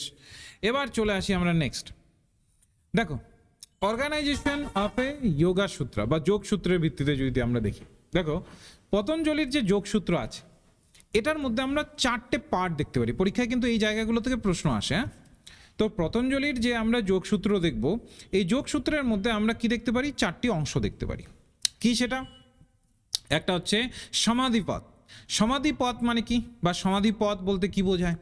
দেখো the first part deals with the introduction of nature and method of yoga. বলছে এই যে সমাধিপথ বলে যে অংশটি আছে পতঞ্জলি যোগসূত্রের, এটা হচ্ছে যোগের বিভিন্ন রূপের প্রকৃতি এবং পদ্ধতি, এইগুলো নিয়ে আলোচনা করে, প্রকৃতি নিয়ে আলোচনা করে এবং তার সাথে সাথে পদ্ধতি নিয়ে আলোচনা করে। তাহলে পরীক্ষায় যদি তোমার দিয়ে দেয় যে যোগ দর্শনের মধ্যে যে সমাধিপদ আছে, প্রথম যেটা অংশ সমাধিপদ, সে সমাধিপদ কোন বিষয় নিয়ে চর্চা করে, তো মাথায় রাখবো আমরা এটি হচ্ছে যোগের বিভিন্ন প্রকৃতিটাকে এবং পদ্ধতি কিভাবে যোগ দর্শনে সঠিক পথে এগোনো সম্ভব সেই নেচারটাকে বা সেই জায়গাটাকে মেথডটাকে এখানে কিন্তু উল্লেখ করে। বলছে it describe the various modification of organ including chitta which is internal organ of the human being. বলেছে এই চিত্ত সহ অঙ্গগুলির বিভিন্ন পরিবর্তন বর্ণনা করে যে যা মানুষের একটি অভ্যন্তরীণ অঙ্গ বলতে পারো। যে এখানে চিত্ত সম্পর্কে বলে যে চিত্তকে কিভাবে উপলব্ধি করতে হবে, চিত্তকে কিভাবে আমরা উপলব্ধি করব, চিত্তর কিভাবে নির্বাণ লাভের ওপরে গুরুত্ব দেব, এটা আমরা এই সমাধি পদের মধ্যে লক্ষ্য করতে পারি। দ্বিতীয় আরেকটি আমরা পাঠ দেখতে পারি এই যোগসূত্রের, সেটা আমরা পেয়ে যাই, সেটা কি সাধনা পথ। সাধনা পথ, ঠিক আছে, বাংলায় এটাকে বলা হয় সাধনা পথ, ঠিক আছে, আর এটাকে বাংলায় বলা হয় সমাধি পথ। ওকে, এটা হচ্ছে সমাধি পথ, এটা হচ্ছে সাধনা পথ। আচ্ছা, অনেকেই হয়তো বা ভাববে যে স্যার নোট কি তাহলে ইংলিশেই থাকবে যেভাবে বলছেন? নোট আমাদের কিন্তু বাংলা ইংলিশ দু ভাষাতেই থাকে, ঠিক আছে। নোট বাংলা ইংলিশ এর জন্যই রাখা হয় কারণ অনেকেই শুধু তো সেট দা পরীক্ষা দাও না, অনেকেই নেট পরীক্ষাও দাও, ঠিক আছে, নেট সেট দুটো মিলিয়ে। এবার নেটে কি হয়, এই টার্মিনোলজিগুলো খুব ইম্পর্টেন্ট। ইভেন সেটে বাংলায় কোশ্চেন থাকলেও সেখানেও এইভাবে কিন্তু ইংলিশ টার্মকে বা ইংলিশ প্রোনাউন্সিয়েশনের ভিত্তিতে অনেক সময় প্রশ্ন দিয়ে দেয়। তো ওর জন্য ইংলিশ টার্মগুলোকে জেনে রাখা খুব দরকার। ওর জন্য ক্লাসে যখন আমি পড়াই ইংলিশটাকে দেখিয়ে দেখিয়ে বাংলা এক্সপ্লেন করি, তারপরে যখন তোমাদের নোট দিই ফাইনাল, তখন সেক্ষেত্রে বাংলা ইংলিশ দু ভাষাতেই একসাথে দিই, যেন কিনা বাংলাভাষী আমাদের যারা স্টুডেন্ট আছে তারা যেন কোনোভাবেই বিষয়গুলোকে এমন যেন না হয় যে তাদের অধরা হয়ে যাচ্ছে, মানে তারা ধরতে পারছে না। বুঝতে পারছো তো? তো দেখো, একটা আমরা পেয়ে গেলাম সমাধি পথ, আরেকটা আমরা পেয়ে যাচ্ছি হচ্ছে সাধনা পথ। এই সাধনা পথটা কি বলছে? The second part explain the causes of suffering and how the এরাডিকেট them. বলেছে সাধনা পদের মধ্যে বলা হচ্ছে যে এই অংশে বলা হয় যে এই যে আমাদের জীবনে যে দুঃখ, এই যে আমাদের জীবনে সাফারিং আমরা দেখতে পারি, দুঃখের কারণ কি, এই দুঃখগুলো এলো কেন, এই দুঃখের কারণ কি, এবং এই দুঃখকে কিভাবে আমরা সলভ করতে পারবো, এই দুঃখকে কিভাবে আমরা কাটিয়ে উঠতে পারবো, এই দুঃখ থেকে কিভাবে আমরা নির্মূল করতে পারবো এই দুঃখকে, এই সম্পর্কে মূলত এখানে বলা আছে। এবং এটি আমাদের যে জীবনে যে আমরা যে বন্ধনে আবদ্ধ আছি এর জন্য বলেছে যে দেখো, it talks about the law of karma and human bondage, অর্থাৎ আমাদের কর্ম কিভাবে কাজ করছে এবং আমরা কিভাবে বন্ধনে আবদ্ধ হয়ে যাই। এবার তোমরা বলবে স্যার আমরা কই বন্ধনে আছি? স্যার বন্ধনে আছি, দেখবে আমরা অনেক সময় দেখবে ইন্দ্রিয় জাত কিছু বস্তু, যেমন দেখবে তোমাদের অনেক সময় প্রচুর পরিমাণে তোমরা দেখবে আইফোন একটা তোমাদের থাকে না, যে লাইফে যদি কিছু করি তাহলে আইফোন একটা কিনবই। এটা কি? এটাই তো হচ্ছে বন্ডেজ, যে তুমি ওটার প্রতি একদম এতটাই আকৃষ্ট হয়ে গেছো যে ওটার না পেলে তোমার জীবনটা অচল, তোমার মনে হচ্ছে যে না আইফোন নিলে তবেই না একটা ফোন ব্যবহার করছি, একটা ফিল আসবে। এই ফিল পাওয়ার চক্করেই তুমি কিন্তু কি করছো, তোমার জীবনের অনেকটা পরিশ্রমের টাকা খরচ করে ফেলছো। মানে মোট কথা এখানে বোঝানো হচ্ছে যে আমরা সবসময় হিউম্যানেরা বা মানুষেরা আমরা সবসময় কোনো না কোনো একটা বন্ডেজের ভিত্তিতে কিন্তু আবদ্ধ হয়ে থাকি, কোনো না কোনো একটা বন্ডেজের মধ্যে আবদ্ধ হয়ে থাকে। সেটা হতে পারে সম্পর্কেরও বন্ডেজ হতে পারে, ঠিক আছে, তো কোনো একটা সম্পর্কের বন্ডেজে আছি। তো এই জায়গাগুলোকে কিন্তু এখানে সাধনা পদের মধ্যে বলা হচ্ছে যে এই যে বন্ডেজ, এগুলোর থেকেই তো আমাদের সাফারিং আসছে, দুঃখ কষ্ট এগুলোই তো আছে। তুমি আইফোনটা কিনতে পারছো না, তোমার বন্ধু আইফোন কিনেছে, তোমাকে সামনে দেখাচ্ছে, তোমার মনে ওটা নিয়ে একটা দুঃখ হচ্ছে যে ইস যদি আমি কিনতে পারতাম। এই যে সাধনা পথে এই জায়গাগুলোকেই ধরা হচ্ছে যে প্রতিনিয়ত দেখা যায় যে আমরা প্রতিনিয়ত জগতের বিভিন্ন যে বন্ধন সেটার মধ্যে আবদ্ধ হয়ে যাই, এবং এই আবদ্ধ হওয়ার ফলেই আমাদের জীবনে দুঃখ নেমে আসে। এবং এখানে এই সাধনা পদেই বলা হচ্ছে এই দুঃখ থেকে তাহলে কিভাবে কাটিয়ে ওঠা সম্ভব, ঠিক আছে। আরেকটা ভাগ করা হয়েছে যেটাকে বলা হয় বিভূতি পথ। এটাকে বাংলা কি বলি আমরা? এটাকে বলি আমরা বিভূতি পথ। এবার বিভূতি পথ কি বলেছে? থার্ড পার্ট, এই যে থার্ড পার্ট এখানে কি বলা হয়েছে, এই ধারণাটি ব্যাখ্যা করা হয়েছে যে কিভাবে অতি স্বাভাবিক শক্তি অর্জন করা যায়, কোনো উপায় যোগ ব্যায়াম এটিকে সহায়তা করে, কিভাবে আমরা সুপ্রা নর্মাল পাওয়ার, আমরা স্বাভাবিক শক্তি কিভাবে আমরা অর্জন করে নিতে পারবো। আমাদের আহামরি কোনো দরকার হবে না, আমরা সহজেই সেগুলোকে খুব সহজেই অর্জন করে নিতে পারবো। এখানে আমাদের কিভাবে যোগ আমাদেরকে সাহায্য করবে, যোগ দর্শন বা যোগ ব্যায়াম আমাদেরকে কিভাবে সাহায্য করবে, এই জায়গাটা কিন্তু বিভূতি পদে বলা হচ্ছে যে সাহায্য কিভাবে পাবো, এটা বিভূতি পদে বলা হচ্ছে। তারপরে আরেকটি থাকে, সেটা হচ্ছে কৈবল্য পথ। এটাকে কি বলা হয়? কৈবল্য পথ। এবার দেখবে কৈবল্য পথ, এই যে টার্মটা আছে, এই টার্মটা খুব ক্রুশিয়াল। কৈবল্য পথ কি? এটা হচ্ছে শেষ অংশ, ঠিক আছে, তো যেখানে আত্মা এবং আত্মার সাথে মুক্তি এবং আধ্যাত্মিক মিলনের প্রকৃতিটাকে বর্ণনা করে। কি করে এখানে? আত্মা, আমাদের যে আত্মা আছে, এই আত্মার মুক্তি কিভাবে সম্ভব? আমাদের যে আত্মা আছে আর আমাদের যে পরমাত্মা আছে, পরমাত্মা একটা আছে আর আমাদের ব্যক্তিগত আত্মা, এই যে দুই আত্মা, এই দুই আত্মার সাথে কিভাবে মুক্তি সম্ভব, কিভাবে মিলন সম্ভব, এই জায়গাটাকে বলা হয় কৈবল্য পথ। এই জায়গায় পৌঁছে গেলে, ঠিক আছে, তো একদম তুমি সর্বোচ্চ একটা জায়গায় পৌঁছে যাবে যেখানে কিনা তোমার জীবনের যে সাফারিংগুলো আছে, যে কজেসগুলো আছে, যার জন্য তুমি প্রতিনিয়ত হয়তোবা কোনো পার্টিকুলার ওয়েতে বিফল হয়ে যাচ্ছ, সেই বিফলতা থেকে কাটিয়ে উঠতে পারবে। ঠিক আছে, এরপরে দেখো সাইকোলজি অফ যোগ দর্শন। এবার যদি আমরা এই সাইকোলজিটাকে বুঝি, যোগ দর্শন কিন্তু খুবই সিম্পল বিষয়, কিন্তু কোশ্চেনে যেভাবে আসে সেটা অনেক সময় ঘুরিয়ে আসে, তো সার্বিক দিক থেকে আমাদের একটু বুঝতে হবে। দেখো বলছে যে সাইকোলজি অফ যোগ, দ্য নেচার অফ চিত্ত। আমাদের কোর জায়গা কি রয়েছে? চিত্ত। ঠিক আছে, চিত্ত কি বোঝায়? যোগ দর্শনে কিন্তু মনোবিজ্ঞানের সব থেকে বেশি আমাদের চিত্তটাকে বোঝানো হয়েছে। তো চিত্তটার মূলত এখানে আমরা তিনটি অভ্যন্তরীণ অঙ্গ বলা হচ্ছে, তিনটি অভ্যন্তরীণ অঙ্গ মিলে চিত্তের গঠন।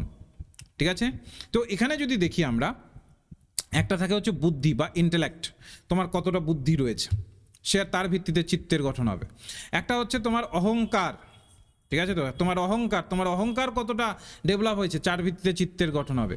আরেকটা রয়েছে মনস বা মন, তোমার মন কতটা মূলত একদম এই ধরনের বিষয়ের সাথে অ্যাটাচ রয়েছে, তাহলে সেই ক্ষেত্রেও চিত্রের উপলব্ধি হবে। বলছে it is a first modification of প্রকৃতি অ্যান্ড হুইচ সত্য গুণ ডমিনেট রজস অ্যান্ড তমস। এবার গুণগুলোতে আমি আসছি পরে, ঠিক আছে, তো আমাদের তিনটে গুণ থাকে, সত্য, রজস আর হচ্ছে তমাস। ঠিক আছে, তো সবগুলোতে আমি আসবো। সত্যটা হচ্ছে ক্লারিটি, বলতে পারো লাইট, এই অর্থে সত্য গুণকে ধরা হয়। রজস হচ্ছে অ্যাক্টিভিটি বা প্যাশন, আর তমাস হচ্ছে ডার্কনেস, অর্থাৎ আমাদের ভেতরের যে অন্ধকার জায়গাটা, সেটার থেকে তমাস গুণটা আমাদের আসে। তো সব কিছু আমি এগুলোকে বোঝাবো, ধীরে ধীরে বোঝাচ্ছি যেন গুলিয়ে না যায়। তাহলে আমরা যদি চিত্তের গঠনটাকে দেখি, তাহলে চিত্তের গঠনটা আমাদের মানে বুঝতে পারলাম, বুদ্ধি, অহংকার আর মন, এই মিলে কিন্তু চিত্তের গঠনটা হয়। এবার দেখো ভালো করে যে অ্যাকোয়ারিং কনসাসনেস অ্যান্ড ফর্ম। ঠিক আছে, এবার আমাদের একটু বুঝতে হবে যে আমরা কিভাবে কনসাসনেস এবং ফর্মটাকে ধরতে পারবো। ভালোভাবে লক্ষ্য করো, বলছে it chitta is material by nature but due to nearness and closeness with the Purusha and acquire consciousness. ঠিক আছে, বলেছে আমাদের যে চিত্ত স্বাভাবিকভাবেই পুরুষের সাথে নৈকট্য এবং ঘনিষ্ঠতার কারণে আমাদের চেতনা অর্জন হয়। পুরুষের সাথে নৈকট্যতা এবং আমাদের পুরুষের সাথে যখন আমরা মিশি, নৈকট্যতা আমাদের তৈরি হয়, তখনই কিন্তু আমাদের চিত্তের বিকাশ ঘটে বা চিত্তের আমরা কিন্তু চেতনাকে কিন্তু অর্জন করি। এবার এখানে দেখবে দুটো শব্দ পাবে তোমরা, একটা হচ্ছে প্রকৃতি আর একটা হচ্ছে পুরুষ। ঠিক আছে, তো দুটো আমরা এখানে শব্দ পাবো, একটা হচ্ছে প্রকৃতি আর একটা হচ্ছে পুরুষ। এবার দুটোকে একটুখানি বোঝাই, নাহলে বুঝতে পারবে না। প্রথমে আসি প্রকৃতি। প্রকৃতি বলতে আমরা কি বুঝি? দেখো প্রকৃতি বলতে কি বোঝায়, এই জায়গাটাকে যদি ধরা হয় যে প্রকৃতি, এটা এক্স্যাক্টলি কি? দেখো প্রকৃতি হচ্ছে জড় বা অচেতন মূল উপাদান যেখান থেকে সমগ্র জগৎ সৃষ্টি হয়েছে। প্রকৃতি বলতে বোঝাচ্ছে একটা জড় উপাদান বা অচেতন উপাদান যার মধ্যে কোনো চেতনা নেই। ঠিক আছে, যেখান থেকে সমস্ত জগৎ সৃষ্টি হয়েছে। প্রকৃতির তিনটে গুণ আছে, একটা হচ্ছে আমরা পেয়ে যাই সত্য, যেটা তোমাদের একটু আগে পড়ালাম, তারপর হচ্ছে রজ বা রজস, আরেকটা আমরা পেয়ে যাই হচ্ছে তম বা তমাস। ঠিক আছে, এগুলো হচ্ছে প্রকৃতির তিনটে বলতে পারো গুণ। আর প্রকৃতি কি একটা অচেতন একটা বস্তু বা জড় বস্তু যেখান থেকে জগৎ সৃষ্টি হয়েছে, এইটুকু ক্লিয়ার। যেমন মাটি থেকে হাড়ি, কলস ইত্যাদি তৈরি হয়, তেমনি প্রকৃতি থেকে বিশ্বজগৎ, আমাদের শরীর, আমাদের মন, তারপরে আমাদের বুদ্ধি, এগুলো তৈরি হয়েছে। তো এই অর্থে প্রকৃতিকে ধরা হয়। ওকে, যখন প্রকৃতিকে পেয়ে গেলাম, এবার আসে পুরুষ। এবার পুরুষটা কি? পুরুষ মানে কিন্তু ওই যে ছেলে মানুষকে বোঝাচ্ছে না এখানে পুরুষ বলতে। দেখো পুরুষ বলতে আমাদের ফিলসফিকে চেতনাকে বোঝায়। তাহলে মাথায় রাখো, প্রকৃতি বলতে জড় বস্তুটাকে বোঝায় যেখান থেকে সব কিছুর উৎপত্তি হয়েছে, আর পুরুষ বলতে কিন্তু চেতনাটাকে বোঝায় বা আত্মাটাকে বোঝায়। পুরুষ নিজে কোনো কাজ করে না, কেবল এটা বলতে পারো একটা দ্রষ্টা, মানে শুধু দেখে বা এক প্রকার সাক্ষী হিসাবে কাজ করে। শুধু সাক্ষী থাকে, আজীবন সাক্ষী থাকছে, তার মধ্যে চেতনা আছে কিন্তু সেটা পরিবর্তন হয় না। চেতনা আছে তার মধ্যে, পরিবর্তন হয় না। প্রকৃতির মধ্যে কিন্তু চেতনা নেই, পুরুষের মধ্যে কিন্তু চেতনা আছে। তাহলে পরীক্ষায় যদি আছে পুরুষ কি, পুরুষ হচ্ছে একটা চেতনা সত্তা বা আত্মা বলতে পারো, যার কোনোভাবে বিনাশ নেই, পরিবর্তিত হয় না এটা। যেমন আমি একটা ছোট্ট উদাহরণ দিই তাহলে বুঝে যাবে। ধরে নাও সিনেমা হলে পর্দায় ছবি চলছে, সেখানে দর্শক শুধু দেখছে, নিজের ছবিতে কিন্তু অংশগ্রহণ করছে না। ঠিক আছে, দর্শক কিন্তু সেখানে শুধু দেখছে এবং দেখে দেখে ভেতরে ফিল করছে, কিন্তু নিজে কিন্তু গিয়ে ওই ছবিতে কিন্তু অংশগ্রহণ করছে না। তার মনে হচ্ছে যখন ওই একটি গুন্ডাকে ধরে একটি নায়ক এসে পিটাচ্ছে, তখন দর্শকেরও মনে হচ্ছে হ্যাঁ দে আরও কয়েকটা মার দে, এরকম মনে হচ্ছে দর্শকের, কিন্তু নিজে কিন্তু যাচ্ছে না, শুধু দেখছে, দ্রষ্টা হিসাবে থাকছে। ঠিক আছে, তেমনি পুরুষও কিন্তু বলতে পারো দ্রষ্টা হিসেবে থাকে।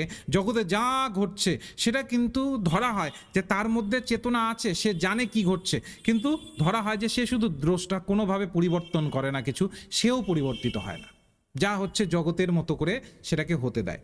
তো এই যে আমি উদাহরণটা দিলাম না, এই যে সিনেমা হলের মধ্যে তুমি দর্শক হিসাবে দেখছো, আর সিনেমাতে অনেক কিছু পরিবর্তন হচ্ছে, কিন্তু তুমি শুধু দেখছো, কিন্তু ওই সিনেমাতে তুমি ঢুকে অংশগ্রহণ করতে পারছো না। তেমনি আমাদের দর্শক এখানে হচ্ছে পুরুষ, আর ওই সিনেমাটা হচ্ছে প্রকৃতি। প্রকৃতিতে যা ঘটছে পুরুষ কিন্তু সব দ্রষ্টা বা সব কিছু দেখছে, সব বুঝতে পারছে, কিন্তু নিজে গিয়ে ওখানে গিয়ে অংশগ্রহণ করতে পারছে না।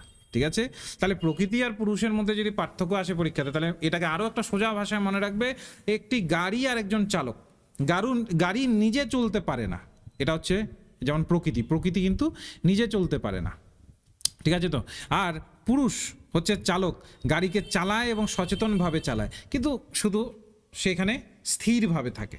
ঠিক আছে তো, এই যে জায়গাটা, এটাই কিন্তু প্রকৃতি আর পুরুষের মধ্যে কিন্তু মূল পার্থক্য। প্রকৃতি আর পুরুষটা ক্লিয়ার হয়েছে, বুঝতে পেরেছো?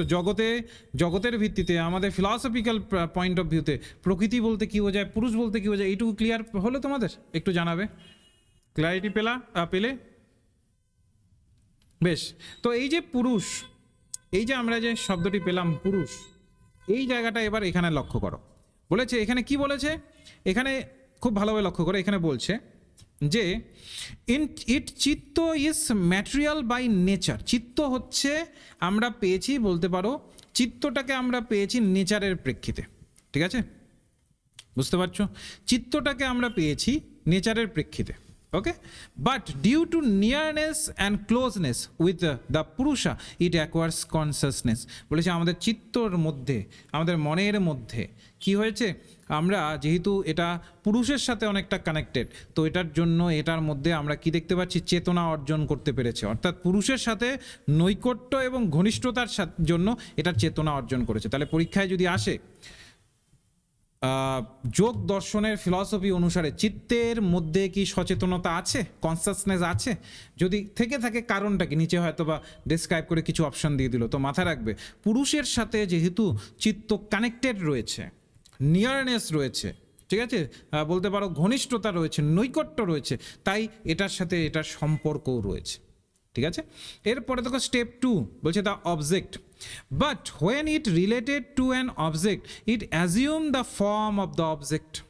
বলেছে কিন্তু যখন এটি কোনো বস্তুর সাথে সম্পর্কিত হয় তখন এটি সেই বস্তুর ফর্ম ধারণা করা, মানে সেই বস্তুর মতো করে ভাবা শুরু হয় বা সেই বস্তুকে নিজের মধ্যে নেওয়া শুরু করে, এই ফর্মটিকে বৃত্তি বা পরিবর্তন বলা হয়। কিন্তু এই চিত্ত যখন একটা বস্তুর সাথে কানেক্ট হয়, যেমন ধরে নাও ওই যে আইফোনটাকে তোমার দেখে দেখে দেখে দেখে তোমার সবসময় ওই আইফোনটার দিকেই নজর, তোমার এই আইফোনটাই নিতে ইচ্ছে করছে, তাহলে ওই যে তোমার চিত্তটা, তোমার মনটা যখন ওই আইফোনের মধ্যে চলে গেছে, তখন সেই আইফোনকেই বলতে পারো জীবনের একটা অংশ হিসেবে ধরে নিচ্ছে, ওই আইফোনটাকেই বলতে পারো একটা সার্বিকতার পরিচয় দিচ্ছে।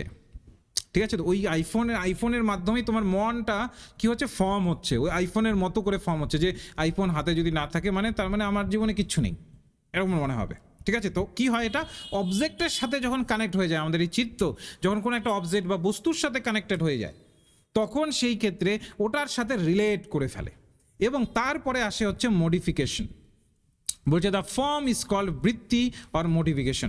এরপরে যখন তোমার চিত্ত ওই অবজেক্টটার সাথে, ওই বস্তুটার সাথে যখন কানেক্ট হয়ে যাবে, ওই যেমন আইফোনের উদাহরণ দিলাম, তোমার মন যখন ওই আইফোনের সাথে কানেক্ট হয়ে যাবে যে এটা না পেলে মনে হয় জীবনে আর কিচ্ছু নেই, তখন তোমার মনকেই পরিবর্তন করে দেবে এই অবজেক্টটা, মডিফাই করে দেবে। ঠিক আছে, তোমার মন সম্পূর্ণটা থাকবে যে যেন তেন প্রকারানো বাড়িতে ঝগড়া করে হোক বা জিনিসপত্র বিক্রি করে হোক আইফোন নেব, যেন কিনা বন্ধুদের সামনে আমি ফ্লেক্স দেখাতে পারি। এই যে তোমার মনের ভেতরে একদম পুরো তোমার মনটাকে মডিফাই করে দিল ওই আইফোনটা, এই যে অবজেক্টটা পুরো চিত্তের সাথে অবজেক্টটা মিলিত হয়ে তোমার ভেতরে একদম মডিফাই করে দিল। এইটাকেই এখানে বলা হচ্ছে বৃত্তি বা মডিফিকেশন।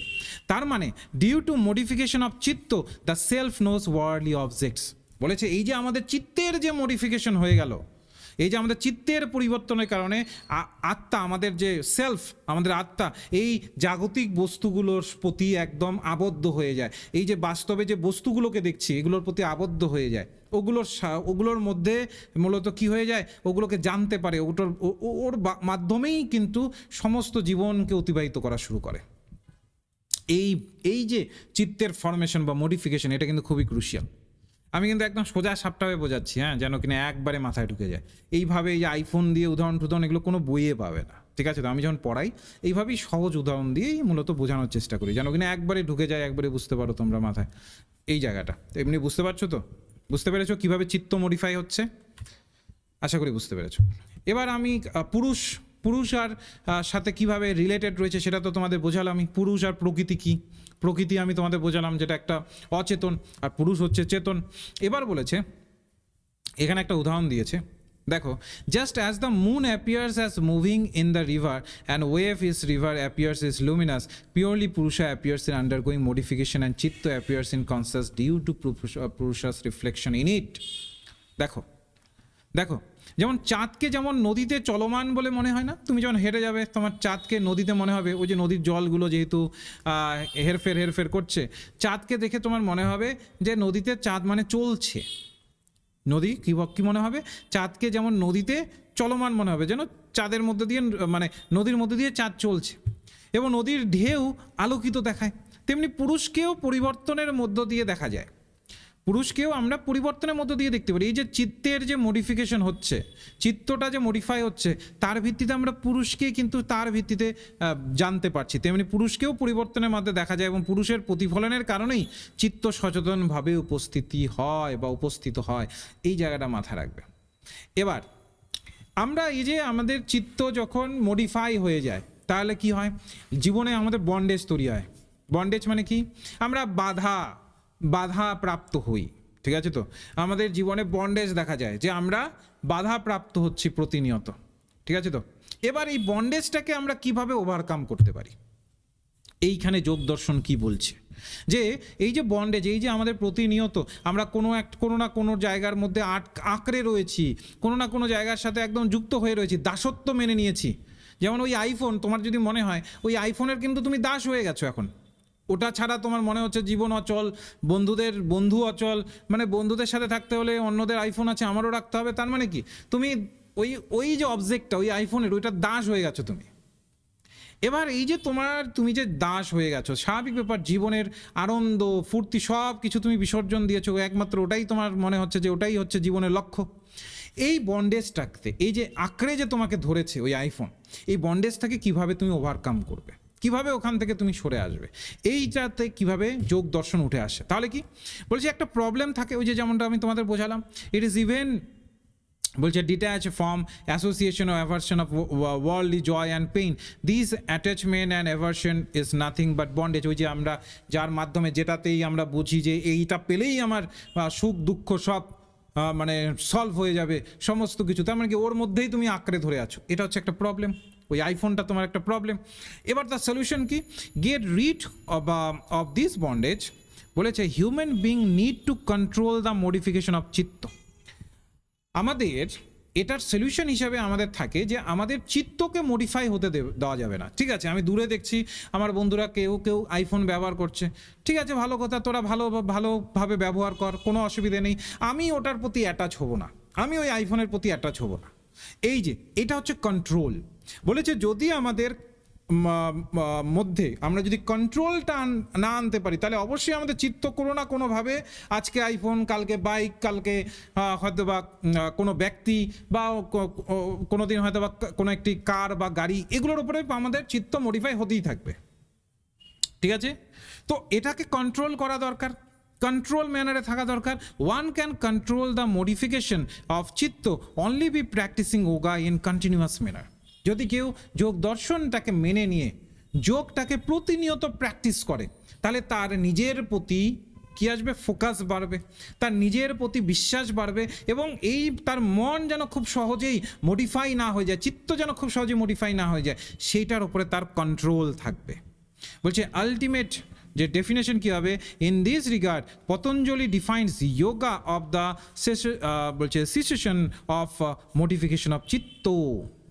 তো এখানেই মূলত বলা হচ্ছে, এখানেই পতঞ্জলি যোগকে চিত্তের পরিবর্তনের সমাপ্তি হিসাবে সংজ্ঞায়িত করেছেন, যে তুমি যদি যোগ দর্শনকে ফলো করো, তাহলে তোমার চিত্ত ফোকাস থাকবে, কখনোই তার মধ্যে মডিফাই হতে দেখা যাবে না, বা কখনোই এমন দেখা যাবে না যে মডিফাই হয়ে গিয়ে সমস্ত কিছুর পরিণতি অন্যরকম নিয়ে যাচ্ছে। ঠিক আছে, এবার আমাদের এই যে মডিফাই যে জায়গাটা, এর ভিত্তিতে আসছে স্টেজ অফ চিত্ত। এই স্টেজগুলো সিকুয়েন্সিয়ালি অনেক সময় পরীক্ষাতে দিয়ে দেয়, অনেক সময় এলোমেলো করে দেয়, তোমাকে বলে যে কোন স্টেজের পরে কোন স্টেজ হবে, আমাদের একটু মাথায় রাখতে হয়। তো এবার আমরা পড়ব স্টেজেস অফ চিত্ত, যেটাকে আমরা বলি চিত্তভূমি। বলছে দেয়ার আর 5 স্টেজ অফ চিত্ত কল চিত্তভূমি। বলেছে 5টা স্টেজ আছে যার ভিত্তিতে মূলত চিত্তের মডিফিকেশন হয়। চিত্তের যে মডিফিকেশন, অর্থাৎ কোনো একটা অবজেক্টের প্রতি আমাদের যে মনোভাব, বা আমরা যখন অ্যাটাচ হয়ে যাই কোনো একটা অবজেক্টের প্রতি, সেটা 5টা স্টেজে হয়। টোটাল 5টা স্টেজে এখানে পতঞ্জলি জানিয়েছে। প্রথমত পাওয়া যাচ্ছে কি, এখানে আমরা দেখতে পাচ্ছি, আচ্ছা এ নম্বরটা নিচে চলে এসেছে, আচ্ছা এটা দেখো, এটাতে বলা হচ্ছে ক্ষিপ্ত বা অস্থির, রেস্টলেস। বলছে দিস ইজ ফার্স্ট স্টেজ, এটা হচ্ছে আমাদের ফার্স্ট স্টেজ চিত্তের। In this stage chitta is very much distributed and attach with worldly object. বলেছে এই স্টেজের মধ্যে আমরা দেখতে পারি যে চিত্ত খুব বেশি পরিমাণে জাগতিক বস্তুর সাথে সংযুক্ত হয়ে যায়। ঠিক আছে, যেমন দেখবে অনেকে নেশাগ্রস্ত হয়ে যায় না অনেকে, ঠিক আছে, তো নেশা না করলে থাকতে পারে না, যে কোনো প্রকার নেশা হতে পারে। তো এই যে প্রথম পর্যায়টা, এখানে যেটা ক্ষিপ্ত বলা হয় বা রেস্টলেস বলা হয় বা অস্থির, এখানে আমাদের চিত্ত একদম জাগতিক যে বস্তুটা, সেটা হতে পারে নেশা, হতে পারে ওই যে আইফোন, হতে পারে গাড়ি, হতে পারে বাইক, যেটাই হোক, হতে পারে কোনো সম্পর্ক, সেটার প্রতি যখন একদম ফুললি বলতে পারো অ্যাটাচমেন্ট নিজেকে ফিল করে, সংযুক্ত হয়ে যায়, তখন এটাকে বলা হচ্ছে ক্ষিপ্ত পর্যায়। ঠিক আছে, তারপরে দ্বিতীয় পর্যায়ে আসে কি, মুধা। মুধা কি, এই পর্যায়ে তমস এবং অন্য দুটি গুণের আধিপত্য বিস্তার করে, সত্য এবং রজস। চিত্তের এই পর্যায়টিকে মুধা নামে পরিচিত। যেমন নেশাগ্রস্ত ব্যক্তির চিত্ত, যেমন নেশাগ্রস্ত ব্যক্তির চিত্ত কি হয়, একদম বলতে পারো যে সবসময় নেশার কথাই ভাবতে থাকে না, সেটার সাথেই তো আবদ্ধ হয়ে যায়, আর অন্য কিছু ভাবতে পারে না। তো এই জায়গাটাকে বলা হচ্ছে মুধা। এই পর্যায়ে যখন পৌঁছায় তখন হয়ে যাচ্ছে মুধা। তারপরে নেক্সট সি নম্বর বা আরেকটি পর্যায়ে চলে আসে, সেটাকে বলা বিক্ষিপ্ত। বলছি this is a third stage of চিত্ত হোয়ার সত্য গুণ ডমিনেট আদার 2 গুণস। ঠিক আছে, তো যেখানে সত্য গুণ ডমিনেট করে অন্যান্য গুণগুলোকে, ওই যে আমি তোমাদের পড়িয়েছিলাম না, সত্যতম রজ, 3টে গুণের কথা বলেছি। সত্যটা একদম পিওর, রজ, তারপরে তম, তারপরে রজটা আমাদের এই যে আমাদের প্রত্যেকটি মানুষের কিছু অন্ধকার থাকে, অন্ধকার জায়গা থেকে আমাদের হৃদয়ের, সেই অন্ধকার জায়গা থেকে ওই আমাদের বলতে পারো যে রজস গুণগুলো, সেই জায়গাগুলো কিন্তু উঠে আসে। তো যাই হোক, তো এখানে রয়েছে বিক্ষিপ্ত। বলেছে this is a third stage of চিত্ত হোয়ার সত্য গুণ ডমিনেট আদার 2 গুণস। সত্য গুণটা কি করে, ডমিনেট করে, অন্য গুণগুলোকে মূলত আওতায় আনার চেষ্টা করে। বলছে in this stage yoga begins. এই স্টেজেই মূলত একজন মানুষ হয়তো প্রথম যোগা করা শুরু করে। And chitta tries to attain God or supreme soul. এবং আমাদের চিত্ত কি করে, এই যে ধ্যান মগ্নতার মাধ্যমে বা যোগার মাধ্যমে আমাদের যে সুপ্রিম সোল আছে, বলতে পারো আমাদের যে পরম আত্মা আছে, ওই পরম আত্মাকে প্রাপ্তির চেষ্টা করে, জাগতিক সমস্ত কিছুকে এড়িয়ে দিয়ে, সমস্ত কিছুকে লেফট করে আমাদের পরম আত্মাকে ধরার চেষ্টা করে। ডিউ টু সত্য ডমিনেন্স, যেহেতু এখানে সত্য গুণ, আমাদের যেটা ভালো গুণ, সেই ভালো গুণটা যেহেতু এখানে ডমিনেন্স করে, it is found that there is a temporary ceasing of modification of the chitta. এখানে আমরা দেখতে পারি যে সত্য গুণের আধিপত্যের জন্য এখানে দেখা যায় চিত্তের পরিবর্তনগুলি সাময়িকভাবে বন্ধ হয়ে যায়। চিত্তের পরিবর্তন যেটা হচ্ছে, আমাদের চিত্ত প্রতিনিয়ত কোনো একটা পার্টিকুলার অবজেক্টের ওপরে যে গুরুত্ব দিচ্ছে সেটা ধীরে ধীরে ধীরে ধীরে কী হয়ে যায়, সেটা কিন্তু বন্ধ হয়ে যায়, চিত্ত আমাদের স্বাভাবিক হওয়া শুরু হয়। ঠিক আছে, এরপরে আমরা পেয়ে যাচ্ছি একাগ্র। একাগ্র মানে হচ্ছে কনসেন্ট্রেট। যখন তুমি একদম, এই যে দেখো এটাকে দেখো বিক্ষিপ্ত, যখন তুমি তোমার ওই যে মডিফিকেশন চিত্তের যে মডিফিকেশন হচ্ছে সেটা থেকে যখন বিক্ষিপ্ত হয়ে চলে আসলে তারপরে তুমি চলে আসো হচ্ছে একাগ্রতায়, যেটাকে বলে কনসেন্ট্রেটেড বা কনসেন্ট্রেশন। বলছি this is a fourth stage of chitta. In this stage chitta is fixed to some object due to the satya predominance, it's known as একাগ্র। বলা হচ্ছে যে এই পর্যায়ে যেহেতু সত্যগুণ আমাদের সত্যগুণ যেটা ভালো গুণ সেটা যেহেতু এখানে অ্যাক্টিভ থাকে, ফলে চিত্ত কোনো বস্তুর সাথে স্থির হয় না। ঠিক আছে, তো চিত্ত কোনো বস্তুর সাথে বলতে পারো এখানে একটা একাগ্রতা তৈরি হয়। ঠিক আছে, বারবার একদম ফোকাসে চলে আসে ব্যক্তিটি। বলছে যেমন উদাহরণ হিসাবে যেমন ধরা হয়, যেমন ধরে নাও উদাহরণ হিসাবে বলা হলো যে একটি মোমবাতির আলোর শিখা সর্বদা এদিক ওদিক না ঘুরে তা ঘুরে ওপরে নির্দেশ করে, যেমন একদম ফোকাস থাকে। দেখবে অনেক সময় মোমবাতির যে আলোর শিখা দেখবে এদিক ওদিক টলমলো করে, আবার একবার দেখবে একবারে শুধু একদম ফ্লেমটা একদম স্বাভাবিকভাবে উপরের দিকে উঠতে থাকে।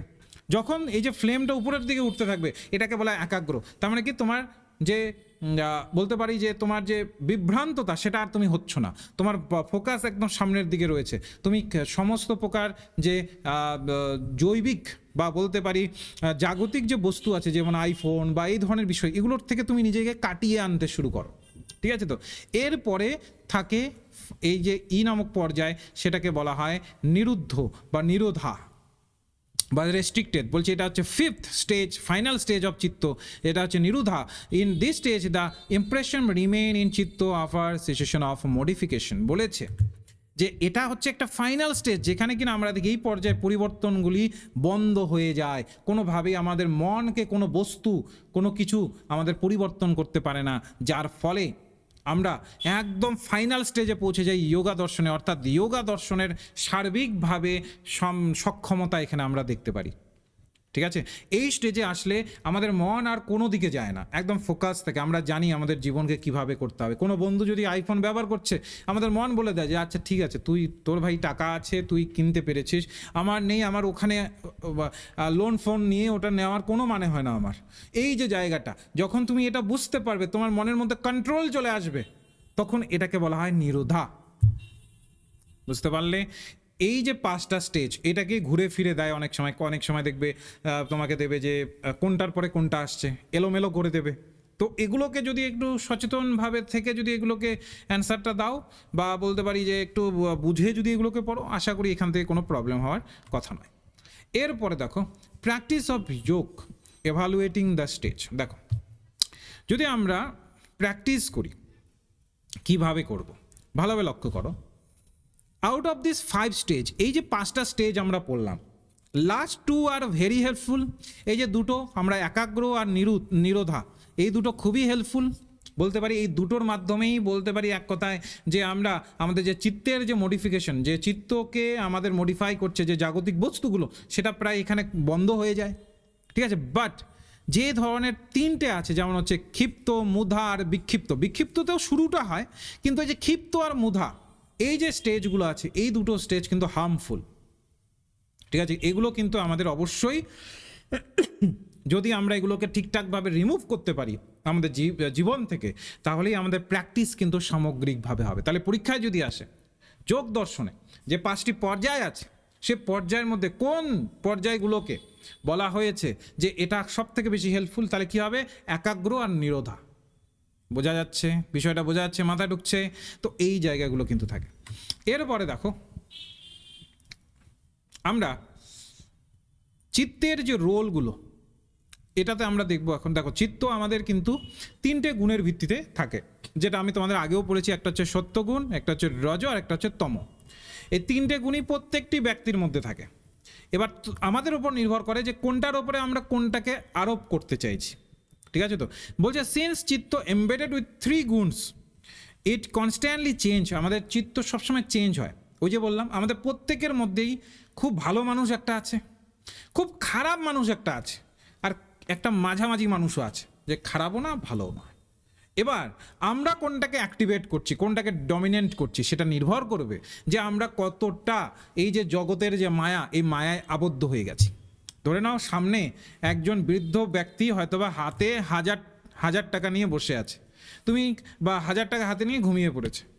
এবার তোমার একটা গুণ বলবে যে না, বৃদ্ধ ব্যক্তিটির টাকাটা মনে হচ্ছে এটাই তার একমাত্র সম্বল, এটা যেন না হারিয়ে যায়, এটার একটু ব্যবস্থা করতে হবে, ওনাকে আমি একটু জাগিয়ে দিয়ে ওটাকে পকেটে ভরে দিতে বলি। এটা একটা তোমার মন থেকে বলবে। আরেকটা বলবে বৃদ্ধ ব্যক্তি তো ঘুমাচ্ছে, তো ফট করে হাত থেকে যদি নিয়ে চলে যাই, কে আর দেখতে পারবে, আমার তো 1000 টাকা হয়ে যাবে আজকের, বা একটা পার্টি করার জায়গা হয়ে যাবে। খুবই একটা খারাপ ধরনের সত্তা আমাদের এটা বলবে। আবার বলবে, তুমি দেখবে প্রতিনিয়ত তুমি লক্ষ্য করবে যে তোমার মধ্যে একটা দ্বন্দ্ব আসছে, যে এটা কি উচিত হবে, তুমি একবার ভাবছো যাবো, আর একবার ভাবছো না এটা ঠিক হবে না, এই যে জায়গাটা, এটাও একটা থাকে। তো আমাদের চিত্ত, তিনটেরই গুণ থাকে আমাদের চিত্তের মধ্যে, আমাদের উপরে নির্ভর করে যে কোনটাকে আমাদের ডমিনেট করতে দেব আমরা। এই 3 ফর্মগুলোকে কীভাবে আমরা ডমিনেট করতে দেবো তার উপরেই কিন্তু সমস্তটা নির্ভর করে, ঠিক আছে। এবার আমাদের চিত্তের মধ্যে বলছে দেয়ার আর 3 ফর্ম অফ চিত্ত নোটিসড, বলছে আমরা 3টে চিত্তের ফরমেশন দেখতে পারি, চিত্তের 3টে রূপ দেখতে পারি। আমাদের যে চিত্ত আছে, এই 3টে গুণের সাথে তো আমাদের চিত্ত গঠিত, এই যে সত্য, রজ, তম, এই 3টে গুণের সাথে আমাদের চিত্ত গঠিত। এবার এই 3টে গুণ যেহেতু প্রতিনিয়ত আছে, যে আমি তোমাদের একটু আগে উদাহরণ দিলাম যে একটা বৃদ্ধ ব্যক্তি হয়তো টাকা নিয়ে আছে, তোমার এই 3টে গুণই কিন্তু তোমার মধ্যে অ্যাক্টিভ আছে, তোমাকে কিন্তু বলবে যে এটা কর, এটা কর, এটা কর। আমাদের উপর নির্ভর করে যে আমরা কোনটাকে ডমিনেট করতে দিচ্ছি। এবার এই যে ডমিনেট কোনটাকে করতে দিচ্ছি, এটার ভিত্তিতে 3টে ফর্ম তৈরি হয়, বা বলতে পারো 3টে রূপ তৈরি হয় চিত্তের। কি সেটা? একটা হচ্ছে প্রখ্যা, একটা হচ্ছে প্রবৃত্তি, আর একটা হচ্ছে স্থিতি। এই 3টে কিন্তু খুব ইম্পর্টেন্ট, এই যে তোমাদের এই 3টের প্রেক্ষিতে কিন্তু নেটে কিন্তু কোশ্চেন আসে, ঠিক আছে। এবার আমরা এই 3টেকে একটু বোঝার চেষ্টা করব। একটা আসি আমরা হচ্ছে প্রখ্য বা প্রখ্যা, বা এক কথায় বলতে পারি প্রকাশ। এই যে প্রখ্যা, এখানে আমরা কি দেখতে পারি? Sattvaguna dominate in the stage but tamas remain in subordinate to sattva. বলেছে এখানে যে আমাদের সত্য গুণটা আছে, সে সত্য গুণটা এখানে কিন্তু ডমিনেট করে, মানে আমাদের ভালো গুণটা এখানে ডমিনেট করে সবসময়, ঠিক আছে। তো এর ফলে কি হয় বলো তো? দ্য চিত্ত aspire for different power of yoga in this form. বলছে চিত্ত এই রূপে যোগের বিভিন্ন শক্তির আকাঙ্ক্ষা করে। চিত্ত আমাদের যোগা শক্তি, যোগা দর্শনের যে শক্তি, সেটাকে কিন্তু চিত্ত এখানে বুঝতে পারে। এখানে আমাদের ভালো গুণটা কিন্তু সবসময় থাকে, আর এই যে তম গুণটা, এটা সবসময় নিচে থাকে, আমাদের সত্য গুণটাই ওপরে থাকে, ঠিক আছে। তারপরে আরেকটা দেখতে পারি আমরা প্রবৃত্তি। প্রবৃত্তিটা কি হয় বলো তো? ইন দিস ফর্ম চিত্ত ইজ প্রিডমিনেট বাই রজগুণ। আমাদের যে রজগুণটা আছে, ওই রজগুণটা এখানে ডমিনেট করা শুরু করে, অর্থাৎ আমরা এখানে উইক হয়ে যাই, আমরা পৃথিবীর কাঠামো অনুসারে আমরা উইক হয়ে যাই। রজগুণ যখন আমাদের মধ্যে ডমিনেট করা শুরু করে, বা আমাদের মনের মধ্যে হাবি হওয়া শুরু হয়, বা মনের মধ্যে প্রভাব ফেলা শুরু করে, তখন কিন্তু আমরা ধীরে ধীরে ধীরে ধীরে একটু খারাপ পথের দিকে যেন একটা জায়গা থাকে। বলছে thus this form appear to be enlightened, ঠিক আছে। তো বলেছে এই প্রবৃত্তি, এই ফর্মটি আলোকিত বলে মনে হয়। চিত্তের এই রূপের উদাহরণ হচ্ছে ধ্যান বা ধর্ম, বা বলতে বলো ধর্ণা, কনসেন্ট্রেশন, ঠিক আছে। তো আমাদের এই জায়গাটাতে কী হবে? রজগুণ যখন অ্যাক্টিভেট হবে, তখন আমাদের কী হবে? আমাদের ধ্যান দরকার হবে তখন, কারণ আমাদের সেই জায়গাটাতে কি হয়ে যাচ্ছে, এখানে আমাদের তম গুণটা যেটা আছে ওটা উইক হয়ে যাচ্ছে, কিন্তু রজটা ডমিনেট করছে। তো সেখানে আমাদের ধ্যানের প্রয়োজন হয়, যেন কিনা আমাদের চিত্তটাকে আমরা ঠিকঠাকভাবে রাখতে পারি। এটা হচ্ছে প্রবৃত্তি। আরেকটা হচ্ছে স্থিতি। স্থিতিগুণ কি? বলছে চিত্ত সত্যের দ্বারা প্রাধান্য পায় এবং রজগুণের মূলত অধীনস্থ হয়ে থাকে, ঠিক আছে। তো অর্থাৎ আমাদের যে সত্যগুণ, সেটা এখানে ডমিনেট করা শুরু করে, এবং আমাদের যে রজগুণ আছে সেটা সাবঅর্ডিনেট হয়ে থাকে বা তার নিচে থাকে। বলছে chitta hold it own form and differentiated with other. বলেছে এখানে চিত্ত কি হয়, যে এই আকারে চিত্ত তার নিজস্ব রূপ ধারণ করে এবং অন্যের থেকে আলাদা করে, নিজস্ব রূপটাকে ধারণ করে। চিত্ত নিজস্ব রূপটাকে ধারণ করতে পারে, কারণ দেখো আমরা যখন খারাপ থেকে ভালো হই, তখনই কিন্তু বোঝা যায় যে আমাদের নিজস্ব রূপটা কী রকম আকার ধারণ করছে। এটা কিন্তু ধীরে ধীরে স্থির হয়।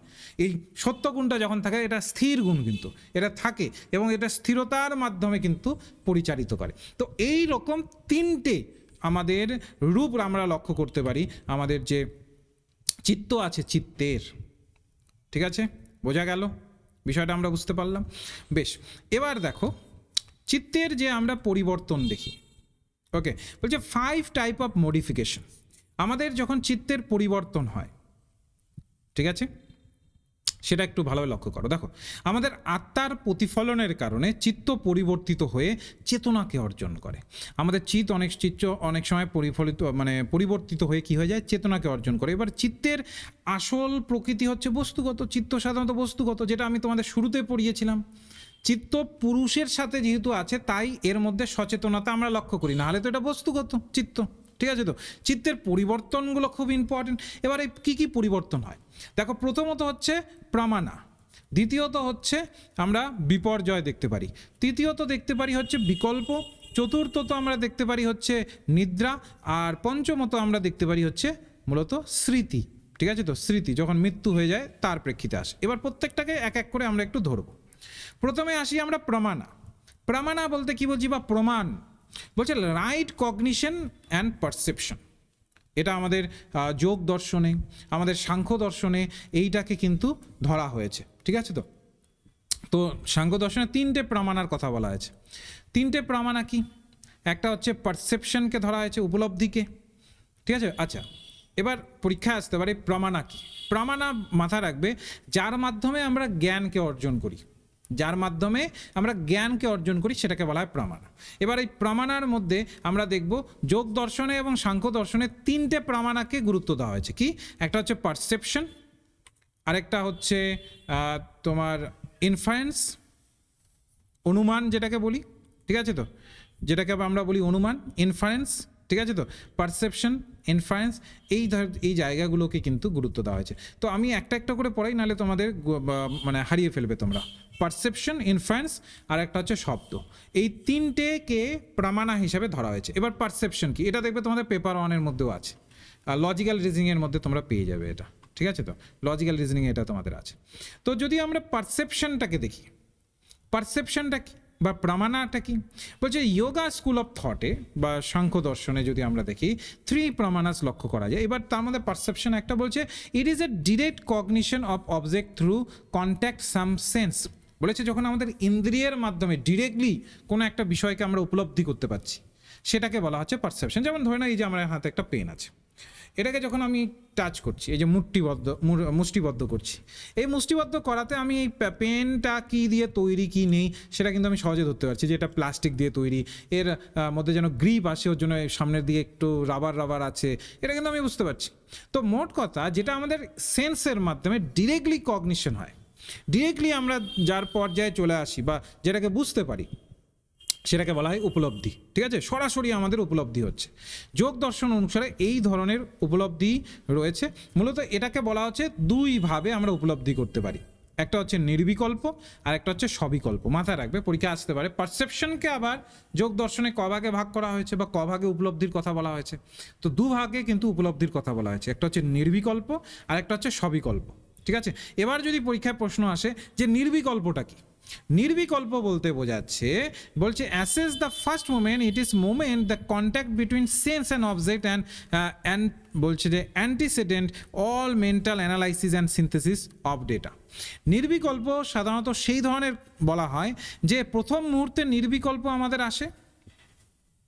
ঠিক আছে, তো মূলত আমরা যখন নির্বিকল্প প্রেক্ষিতে আমরা এটাকে দেখি, ওকে, তো প্রথম মুহূর্তে নির্বিকল্প আমাদের প্রত্যক্ষ জাগে। এটি একটি ইন্দ্রিয় মাধ্যম যার মাধ্যমে বস্তুর সাথে একটা যোগাযোগের মুহূর্ত এবং আমাদের মানসিকভাবে যে বিশ্লেষণ হয়। আমি যখনই এটাকে ধরলাম, আমার ব্রেনের মধ্যে কিন্তু প্রসেসিং হওয়া শুরু হলো, আর এটা তো মেটেল নয়, এটা তো কোনো মেটেল নয়, বা এটা তো কোনো এমন নয় ধাতু নয়, এটা তো প্লাস্টিক ফিল হচ্ছে, এই যে জায়গাটা, এটাকে বলছি আমরা নির্বিকল্প, যেটাকে বলা হয় ইনডিটারমিনেট।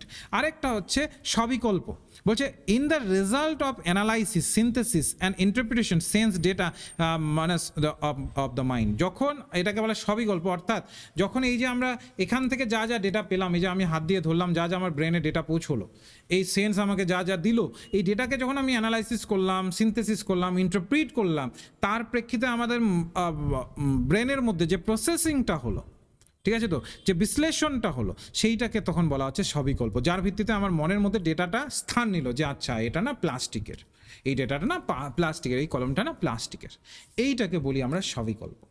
ঠিক আছে? তো তো এইটাকে মূলত পারসেপশন হিসাবে ধরা হয়ে থাকে।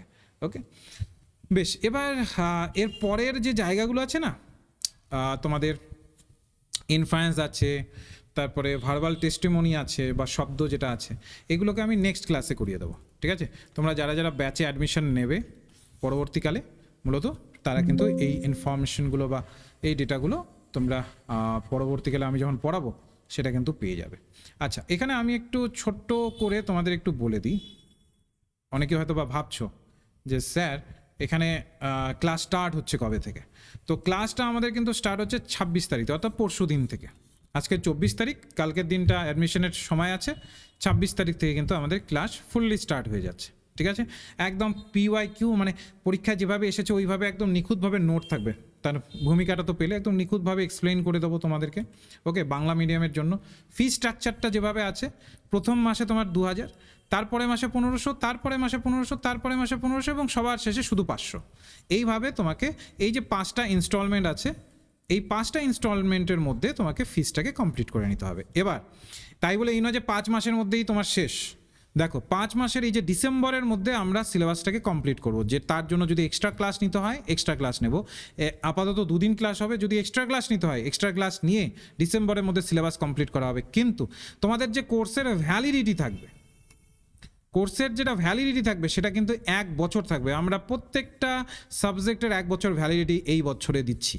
ঠিক আছে? তো এটা যারা যারা তোমরা অ্যাডমিশন নেবে সাথে সাথে কিন্তু ভ্যালিডিটি তোমাদের শো করানো শুরু হয়ে যাবে। ঠিক আছে? 1 বছর ধরে ভ্যালিডিটি পাবে। এবার তোমরা অনেকেই ভাবে যে স্যার 1 বছর কেন? 1 বছর এর জন্যই কোনো কারণে তোমার যদি দরকার পড়ে পরবর্তীকালে, ধরে নিচ্ছি নেক্সট আরও দরকার আছে, তার জন্য কিন্তু তুমি জুন জুলাইয়ের নেটটাকেও জিআরএফের জন্য দেখতে চাইছো, যেন জিআরএফটাকে তুমি কোয়ালিফাই করতে পারো। তো তার জন্য আমরা পরেরটাতেও যেন তোমার প্রিপারেশনটা ঠিক থাকে, তার জন্য এটা করা হয়েছে। ঠিক আছে? তার সাথে তোমরা কোশ্চেন ব্যাংক পাবে। ঠিক আছে? তো কোশ্চেন ব্যাংক পাবে কোর্সের শেষের দিকে, টোটাল যা যা পড়ানো হবে সেই ভিত্তিতে কোশ্চেন ব্যাংক পাবে। সেই কোশ্চেন ব্যাংকগুলো কিন্তু তোমাদেরকে প্রোভাইড করা হবে প্রত্যেকটা বিষয়কে কেন্দ্র করে, যেভাবে পরীক্ষায় প্রশ্ন আসে।